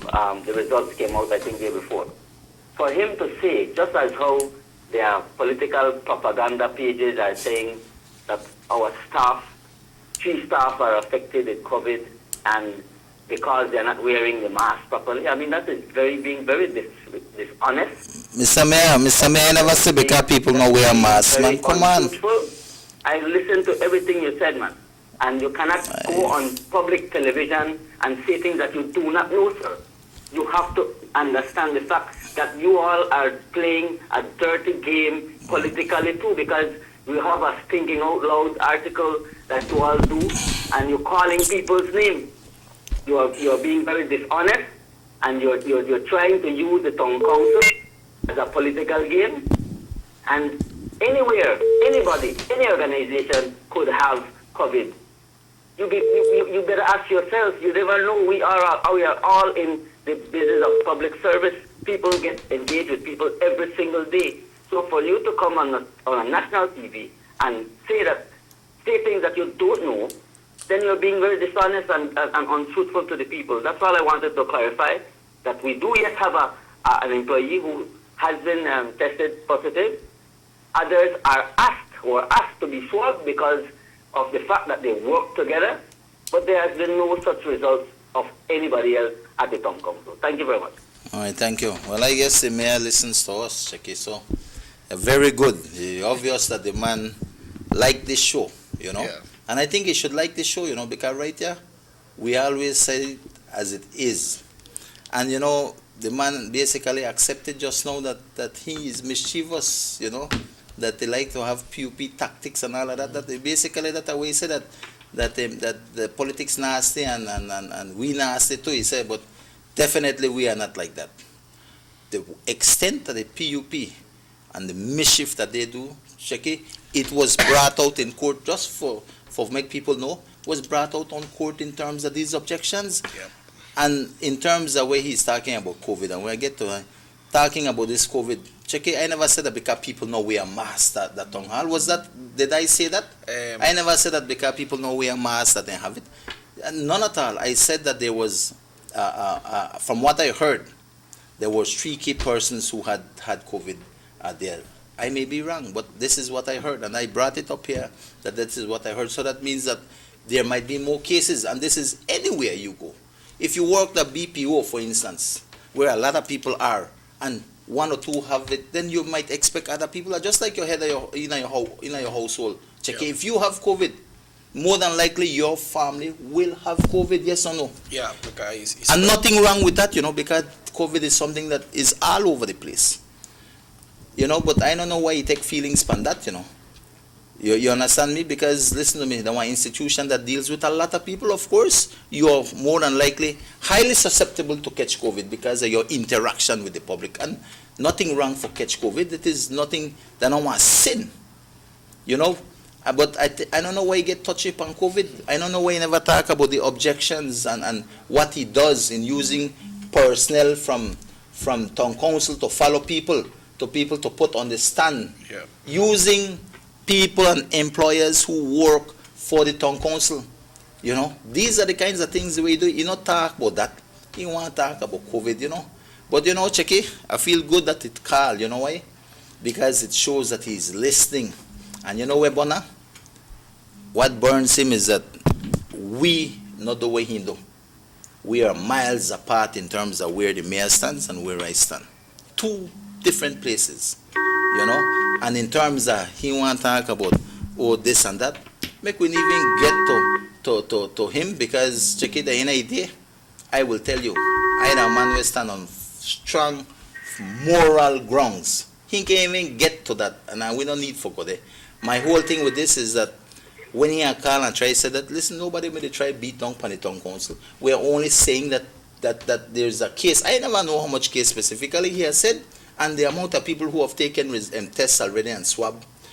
I don't know if the results have come out, but when the results come out, you will see if there's more cases there. Right? And we have to highlight those things because that is a public place. People will go to town council. They have to know that they have to be very careful going there. You understand me? Just like Lands Department. Lands Department had to close down. For what? For making them do sanitation and all of that. And now Lands Department is not fully operational. And this is what I just mentioned that, but when it comes to mention that they get COVID because they know we are mass, in no way did I say that, Chicky, as far as I know. And you could correct me if I'm wrong on that. Well, Minister, we are talking about somebody just said thanks for doing a good job in Santa Marta, especially on the road. It's in Spanish. So, but Minister, now, like we mentioned earlier before we went on the break, that about your achievement in Orange Walk East. We're going into election right now, and what are some of the things that you believe that they should elect you back as their area representative to continue representing them? Well, Chicky, the first thing is we have to look at the work that has been done. I think that is very, very important. At the end of the day, I think that the work speaks for itself, you know. And I've always said this because at the end of the day, people want to know that you have done good work, that you have done and that you will continue to do good work. Because if somebody know the work, then why you put them back? You understand me? Yep. Huh? And so the amount of work that we have done in the East, I think it's tremendous work. And I've always, like example, especially in the villages, I tell them, listen to me, I want you to compare with all the representatives that have been there for the last 20 years and compare the work that they have done together and compare the work that I have done in the division for these 5 years. And there's no comparison, none. And you could look on that for all the villages. And I'm not ashamed for point that out there, not because at the end of the day, it is the truth. You understand me? So right? We can say all the areas in the Orange Walk East was touched with some kind of project. Of course, and we have to do a special show, and I think we need to do that so we could highlight these things. But right. Hello, good morning. Yes, good morning. Good morning, Cheki. Good morning, Honorable Minister. I am very surprised that idiot that called a while ago saying no said that, no said that. The wrong place. No, call him. Right? No, do that. I know he's a very misleading guy, and I don't think anybody. Thank you. Good morning. Yeah, I think we have a next call. Next call coming. Okay, it's a bit gone. Okay, let's get this one. Hello, good morning, SugarCity Morning Show. Hola, buenos días. Le queremos decir al ministro Aragón que sí estamos con él y que lo queremos en el este. Okay, gracias. Muchas gracias. Okay, gracias. Okay, thank you. Muchas gracias. Yeah. Yeah, and Cheque, so, you know, so there's a lot of work that has been done. And we could sit here and do all the little works that we have done, which are very good. But we could talk also, and I would want to focus on the bigger things that we have accomplished for our division. And these are not small feats, and are not like only $10,000 of that. We talk in the millions sometimes, you know. All these big projects that we're doing, and some that are already in the pipeline that are about to begin, like the new high school in Carmelita. From what I've been told, on September this month, they should start with some preliminary works to get that off the ground. So there's great things that have happened and are already happening. I do think that we have to focus for the next 5 years. We have to focus on other things that will impact our residents personally. And when I mean that, land is an issue. I've been trying to work with land, and we have started out in the villages of Carmelita, etc., and trying to take care of the villages in terms of land. But there's a wider and greater demand in terms of people. in the town side of the Orange Walk East Division who are in desperate need of land. And I could tell you, Checky, if you look at Orange Walk East, I don't want to think maybe within the last, 20 years, nobody has gotten a piece of land like that. I knew there was a subdivision once behind the tower in Carmelita where some people from town got land, but even that may turn on rice and beans, because this representative give it, this representative take it away and give it again, and a whole series of things. We have to have a proper plan in terms of land distribution for people. That is being worked on right now, and we can't work and say, well, we're going to give 50 lots for give out, and that's not going no way. Not in our population size, not in the demand of lands that are needed by our people. We must come up with a strategic plan, which we have already. All it requires is some funding. Government don't have funding this year for that to be realized, but I'm hoping that within the next year or so, we will have that funding. The land is identified already, and we are not talking about 1, 2, 3, 4, 5, 6, 7, 800 lots. No, it has to be nothing minimum than 1,500 to 2,000 lots. We have to create, in effect, a satellite city of Orange Walk, and that has to be where light and water is available, and of course the land must be acquired or otherwise, so we could then ensure that people have their lots. And that is the only way we can satisfy the present land situation where the Orange Walk East Division finds itself. So we are working on those things. In this time of COVID, we know that a lot of things can't get done as they usually in other areas. Will you be releasing a manifesto? Yes, definitely we will have, and I think we want to do that so people could be informed of what are some of our plans and stuff, and definitely our manifesto will be realistic in terms of what we would like to achieve. No? Hello, good morning, Sugar City Morning Show. Morning, Checky. Morning, Mr. Aragon. Well, we want to just say here on behalf of the East that we're supporting Minister Aragon, and we've seen the work that he has been doing. I mean, we took a walk yesterday around town and around the East, and we noticed that, man, Kevin hasn't done anything. He's been in there for 3 terms, and he hasn't done anything for Orange Walk. And the little that he has done it only on those streets that the big-time PUPs live on. I mean, Orange Walkenians need to open their eyes and see that Kevin Bernard is not good for Orange Walk, and he's not good for Orange Walk East. Okay. Minister, one might wonder, Minister Aragon is a minister, so he can just go to cabinet today and say, hey, I want this, I want money for a school, I want a project. It don't work so, right? It don't work so, Chick. It don't work so. I think a lot of people don't understand politics, and I think when I had just won and the people had given me that mandate, I said, well, everything's set. I go in a cabinet and I just said, bam, we need to make we get that. And you get it. And when I got in a cabinet, a total ball game. They're like, if you are a newbie there, you're a new person there, and then the kind of struggles you have to go through. And a lot of those things are never shared with the public, because it is politics, it is inter-party politics and all of these things, and of course everybody want for their everybody want, right? And I want challenge in there. I don't want to leave small ball game where you're there, a huge ball game you're there, and definitely I've learned a lot. I think I really learned a lot, and definitely right now I think for our next term in office, because we're going to win again, I'm confident of that. In our next term it's going to be a different ball game too, because then as a senior minister, because that's what you need for become. There's a lot more that we'll be able to achieve for the Orange Walk East Division and for this country too. And I do think that it is important for us to look at the things that are impactful to our community. And I've always championed these causes, on employment. When you say we bring that factory here, when I be a factory there, a lot of people don't like me for that, and that's fine. I don't have a problem with that, because I know they have to make people like me either. I'm here to do a job that will benefit this country and the people of my division.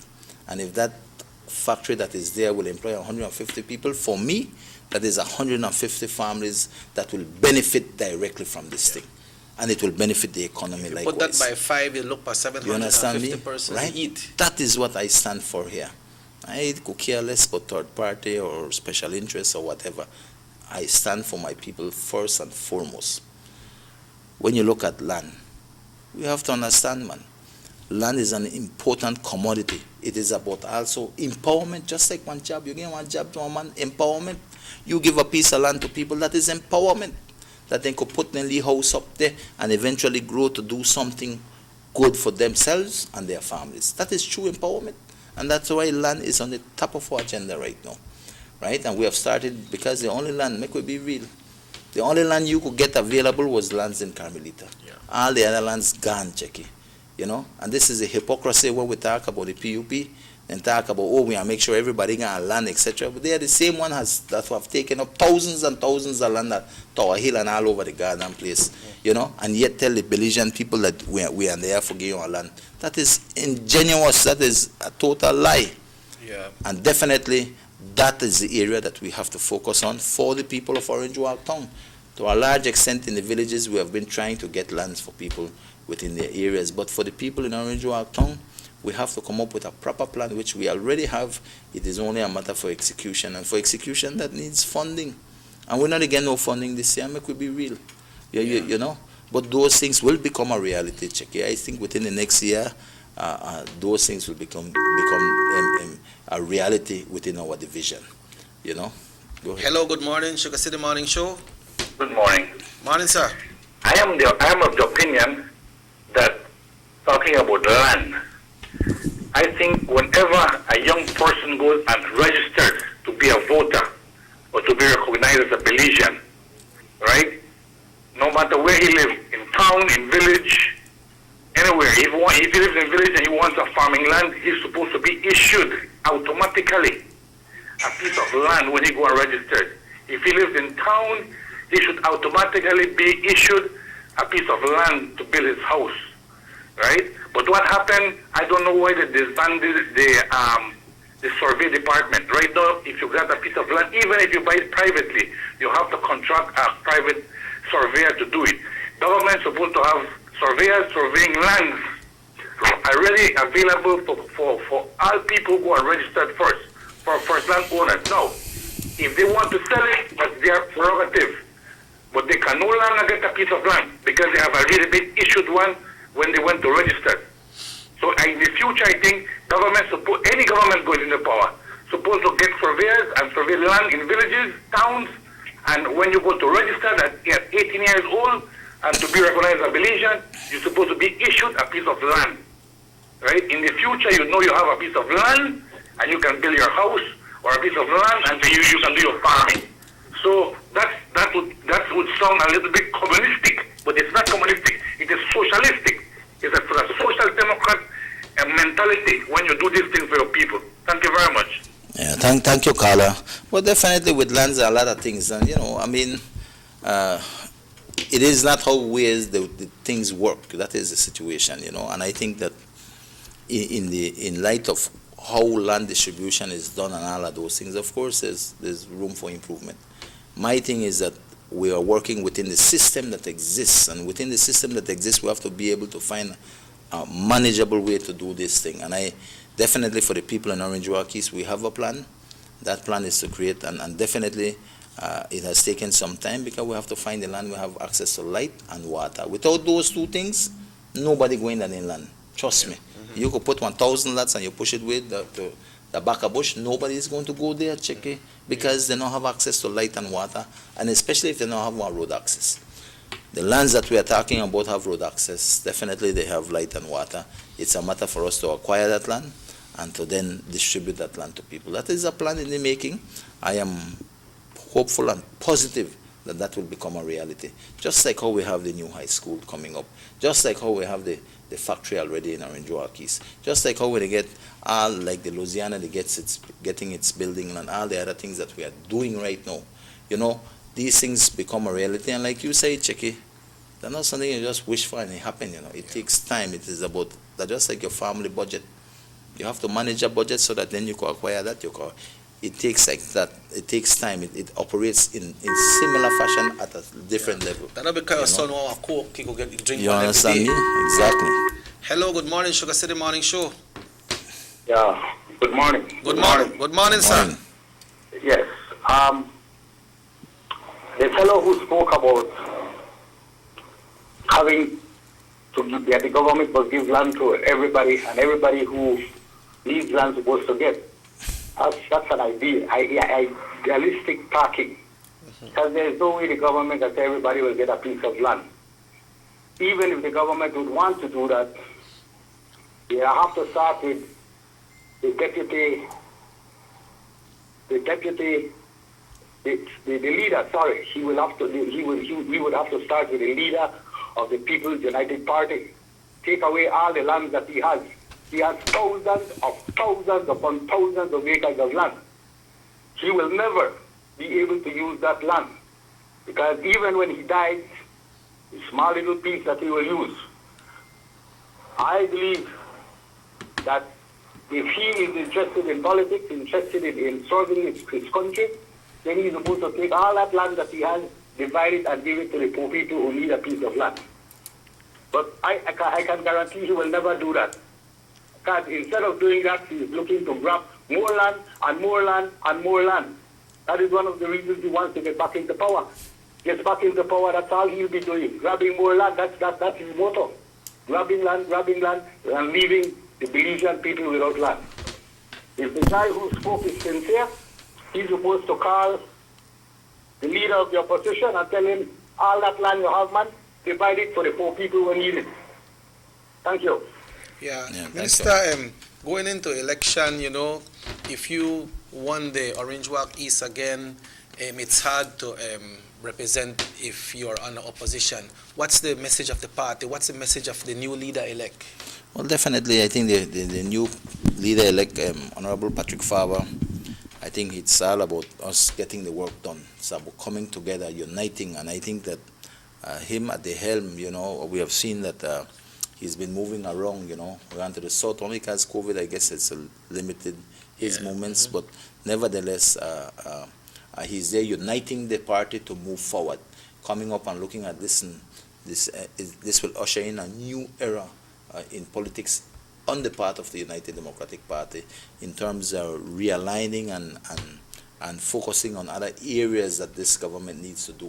And I think that and all the other good things that a young visionary leader will bring, I think definitely he's an inspiration right now to tens of thousands of Belizeans across this country right now. We have a young, dynamic person who is at the helm of the party and who is ready to move this country forward. That is not the same that can be said about the leader of the opposition. I think Akara just alluded to the lands and all of these things, because they come and tell you, sell your dreams in one way, and you know them also. At the end of the day, I do think that the United Democratic Party has stood with the people of this country, stood for what is in the benefit of the nation of this country. And definitely, I think they continue with the confidence of the people. And I know say the party perfect. We have to be real to check it. Party is not perfect, but you cannot say that the United Democratic Party has not been there for its people, especially when you have to compare that with the People's United Party. The difference is just like night is to day. You understand? Yeah. But seeing that, Minister, you are the only minister here in Orange Walk right now, and we have 4 constituencies. As you mentioned, the new party leader-elect is bringing the party together. What's your plans in bringing the 4 constituencies together here for Orange Walk? Well, right now, check it to a large part what is taking place with COVID. There's no large gatherings and all of that. We still discuss now and then in terms of where we are and what we are doing. At the end of the day, the way I see this election taking place right now, everybody is busy working. If you look at what Danny is doing, if you look at what Satina is doing, Lupe, myself, everybody, they buckle down, and that is similar to what is taking place with the PUP. Everybody, they try to do their thing there, Definitely, at the end of the day, I do believe that as we get closer to election, of course, the party continues to have its meeting. I think 2 weeks ago, the 31 constituents met and discussed the way forward in terms of the party and these things. So these things are taking place, but like I said, due to COVID and all, you don't have these massive rallies that we used to. So that is the difference. But I do think that as we move forward right now, remember when this election day is called, basically every representative have to stand on their own 2 feet. You understand? And definitely we have to prepare for those things. But Checky, definitely, I do believe in true empowerment, not by words but by deeds. This thing is important that we do these things. And the party believes in these things likewise. Like we were talking in terms of employment, in terms of what we have done to bring employment to the East Division. There's nobody else who has ever brought another factory to the East Side. After years and years, I have been able to do that within 5 years. When you look at in terms of land distribution, we have started to help people in Carmelita and elsewhere, but there's a lot more that has to be done. You did a lot when it comes to education assistance as well. Yes, no? we'll get there. So we take care of people with land, and we have a plan for the town east side. Like I say, everything with patience and time, and we'll get there. And then you have the empowerment of education. When you give somebody an education, nobody can take that away. Yep. Hello, good morning, Sugar City Morning Show. Good morning, Chicky. Good morning, sir. Go ahead. You're live. Just lower the volume of your television or the radio station, please. Yes, I just want to state here that Minister Aragon is the right man for the East. Over the past years, under the previous administration, we saw no kind of improvement on all around the East. Now, we can see now people, I want to encourage the people of Orangewock East to not look at colors, rather look at the person doing the work. People, we have had ministers, previous ministers, UDP ministers, they did not do much, but Minister Aragon has proven, has been the right guy for the East. Now, again, I want to encourage all voters to come out and not looking at the colors, but looking for the person that will continue the work. Let's continue with Minister Aragon because he has proven to be that person again. So let's all, Belizeans, you can go around our country, and this government has also been a proven government. Things have been proved, there's a lot of things going on, and there are a lot of things coming up. So people of Belize, let's vote for the UDP again, because this is what we want for our country. Our future matters. Thank you very much. Yeah. Thank you, Carla. And like I was saying, education. I mean, the amount of help we have done, and I really get out there and try to help our young people, because to me that is a great thing when you can assist young people to achieve their education, because that is where we empower our people and our nation by true and education. And these have been the hallmarks of the work that we have done and continuously do, Jackie, because it is important for people and their families, especially the young person getting that education. And I could tell you this because I've been through this myself, and I know the importance of that. And if we want to have a better community, a better country, and a better people of our nation, then we have to start with education. And that is why these are the areas that we have focused on tremendously. Hello, good morning, Sugar City Morning Show. Hello, good morning, Chicken. Morning, sir. I strongly believe Mr. Aragon should be given the opportunity to serve Orangewock once again. He's young, energetic, honest, and a straightforward man. He has a vision for Orangewock and the whole country, and definitely he will do much, much more once we give him the opportunity. He has a very good track record. He works for the youth and for everybody. So let's all unite and give him another opportunity. Thanks. Yeah, thank you, Carla. I appreciate you when that. you say about education, Minister, because once somebody get that education, nobody cannot take it away from them, right? Exactly. And apart from that, Chicky, the other things we must look at is the quality of life of our people. It could be real. Quality of life is important if we have one better community. I always stand for my community because I truly believe that if we can empower our community and we start with our people within our community, we will go a long way, not only as a community but as a nation. And I say this because the quality of life in terms of recreational areas, sports facilities, I not do this because I like to do this. I do it in terms that I love it.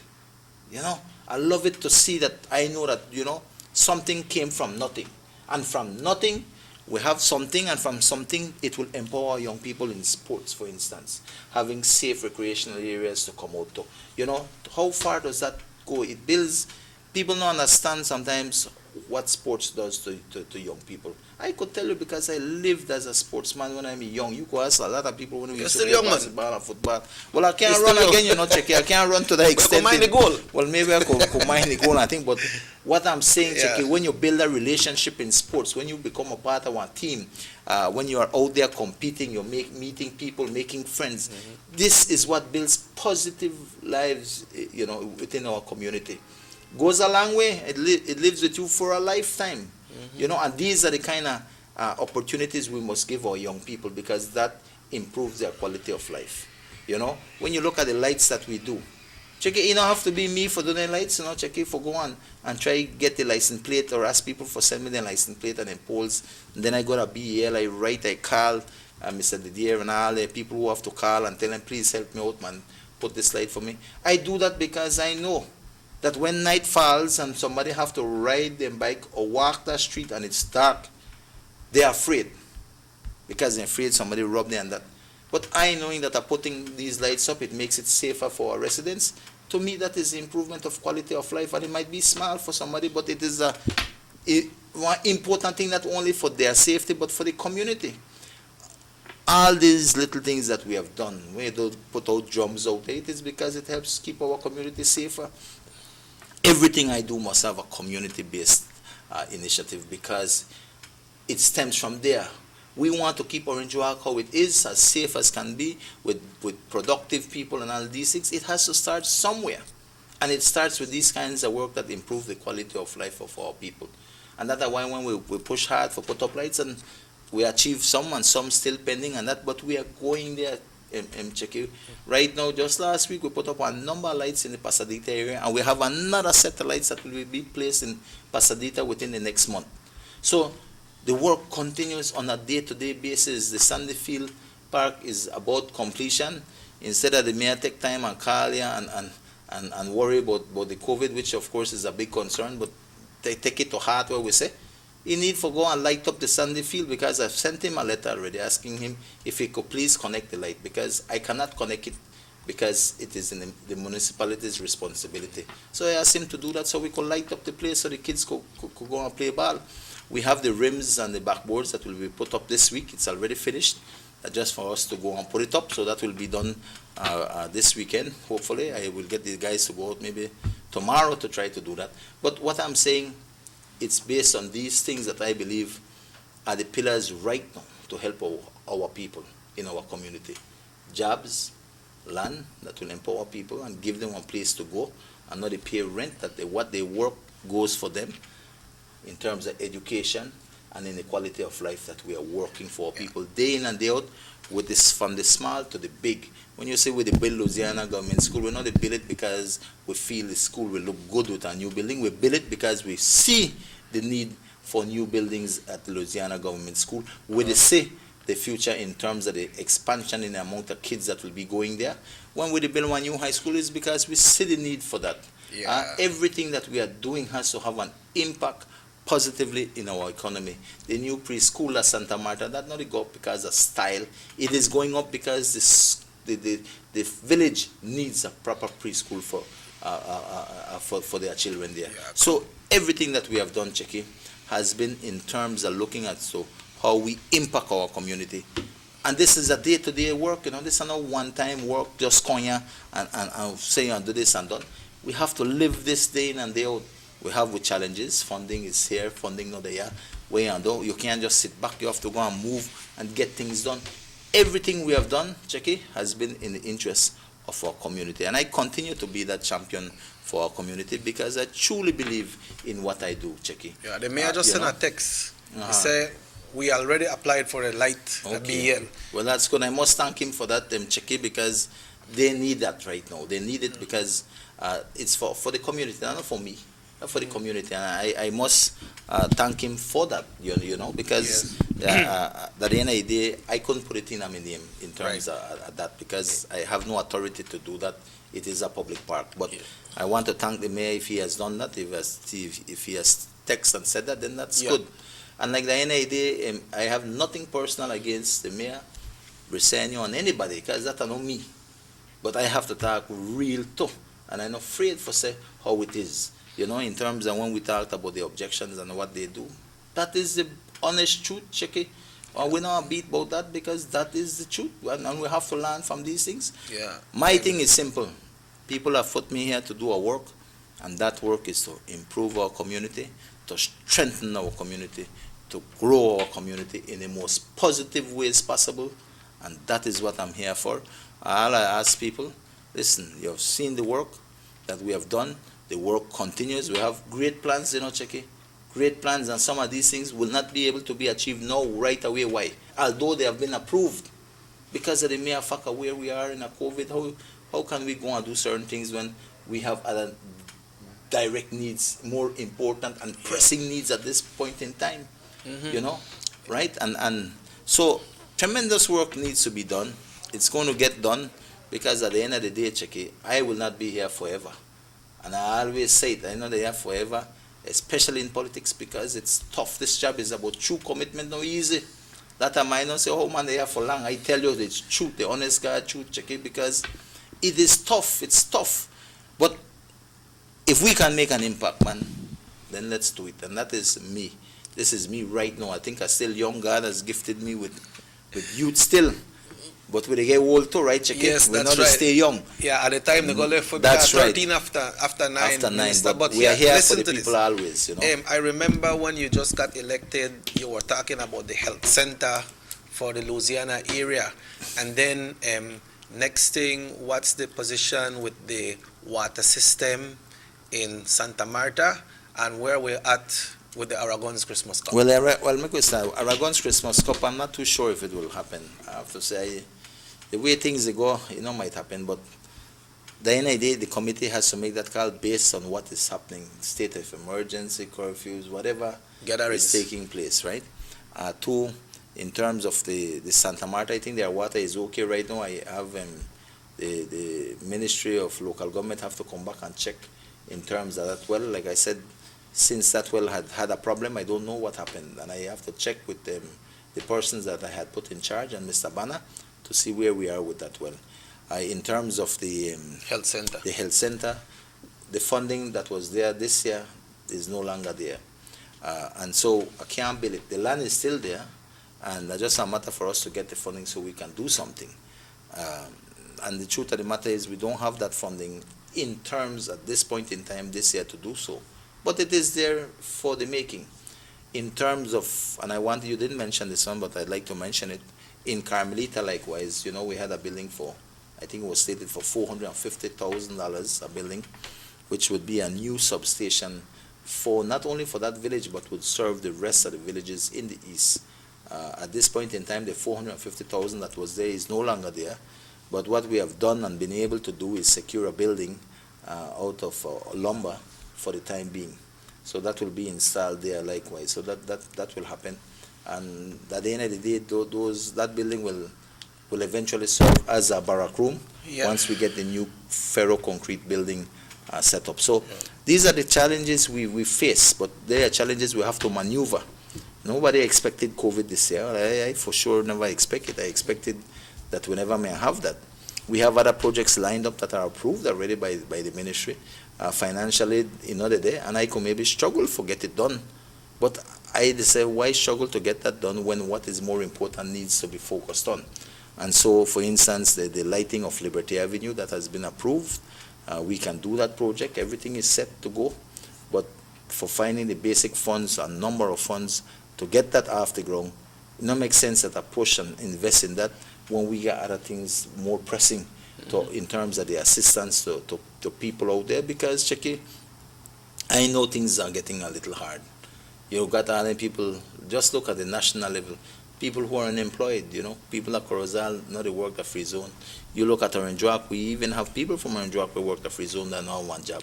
Tour guide operators, the mere fact that we now have tourism, a lot of taxi man, everything has gone down to a certain extent in certain areas. Certain areas are doing good, in the, I said the retail business, grocery stores, and that is doing well, but other areas have taken a dive.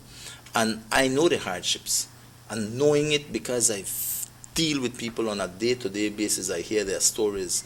I hear their challenges. I know people who have COVID right now. I speak to them. I say, Mr. Aragon, I can't even come out of my house, because I have COVID. And how will I get? And I live from the kitchen kill and how I do. So challenges are out there. And so at this point in time, we have to focus the little resources we have towards the situation. And that is what the government has done right now on a national level.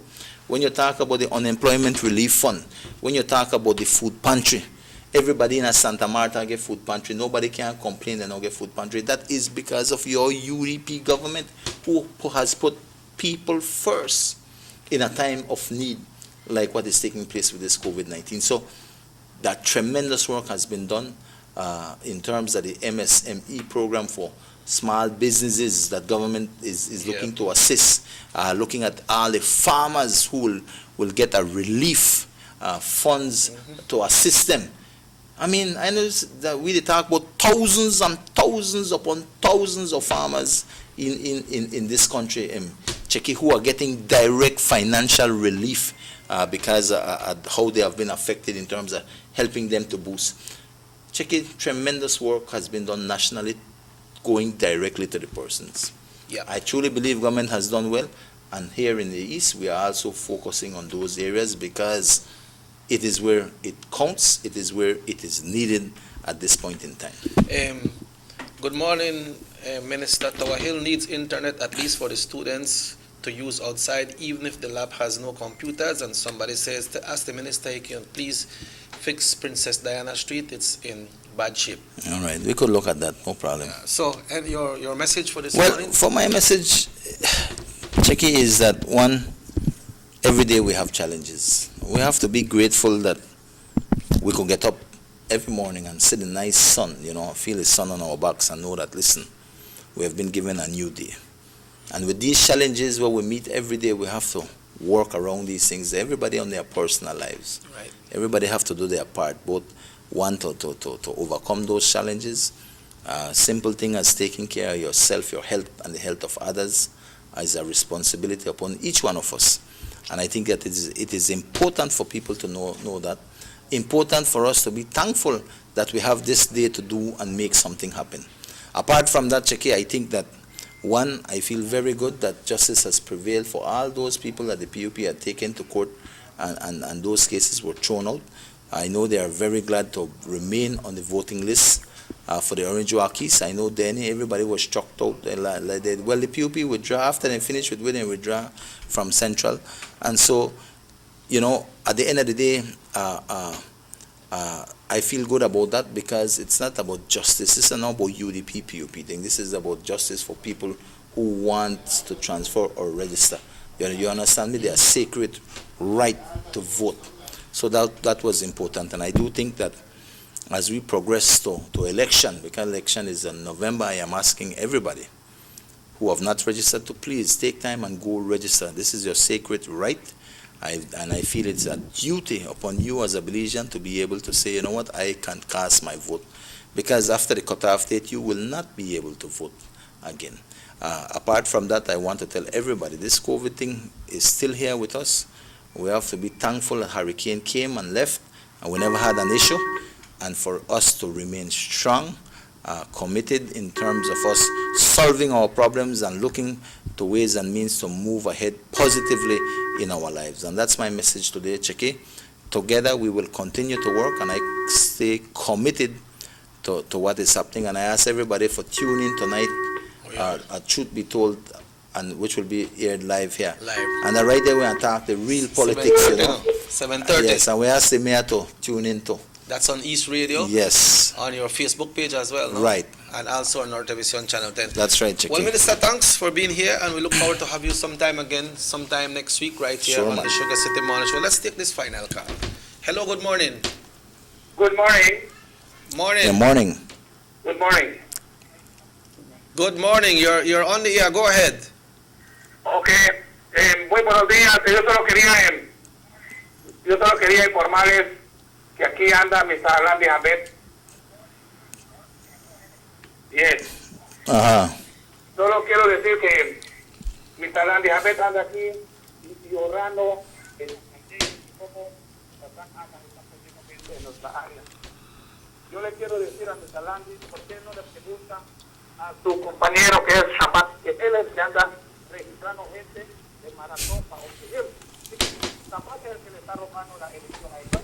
De todos modos, de todos modos, Ganaga le va a ganar esa pegada. La Diabetes no le va a poder ganar a Ganaga. Así que no esté llorando, porque de todos modos, el que lo está afectando a él es el señor Shabat, que está llevando a toda la gente que sigue maratón y de Santa Comina Occidental. ¿De qué área está llamando, señor? No le meta la culpa a Ganaga. Cayo. Oh, ¿de dónde está llamando? Cayo Ortiz. Oh, Cayo Ortiz. Ok, pues muchas gracias.